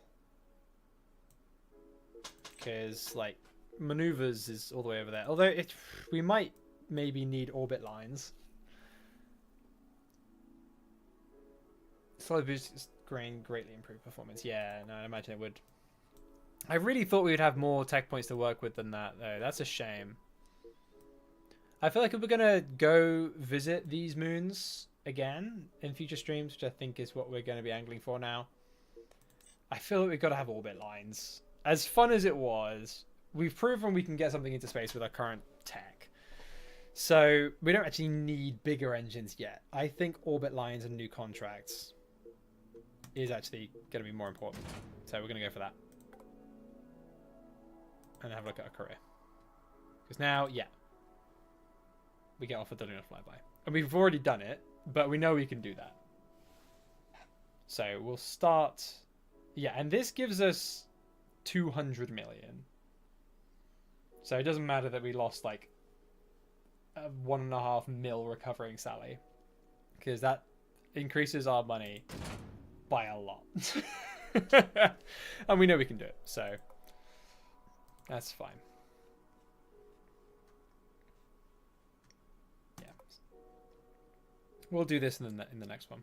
We'll start, you know, heading towards actually landing Droods on the moon. Which is pretty exciting. Since when did all the contractors wear helmets? Well, since I started the game and I said I don't like that they have human faces because that ruins the charm of it. They should all be wearing helmets. Droods should never take their helmets off.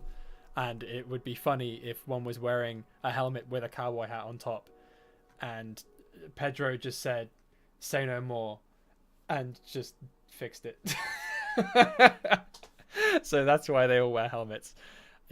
Why is he wearing a hat on top of a helmet?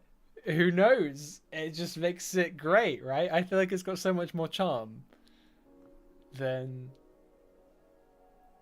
having humans, right? It's so much funnier. But yeah, definitely this. Otherwise, I think without this, we would be bankrupt. So yeah, let's focus on lunar flybys, slightly less janky lunar flybys, and the like in the next stream. But thank you very much for watching, everyone. I hope you've enjoyed this pretty chaotic but pretty fun stream tonight. And I will hopefully see you next Friday for another Juno stream. So thanks for watching, everyone. Have a lovely weekend. Take care. And see you next week. Look out for a very exciting video coming out tomorrow night. I've worked really hard on it. I hope you guys really like it. Night, everyone.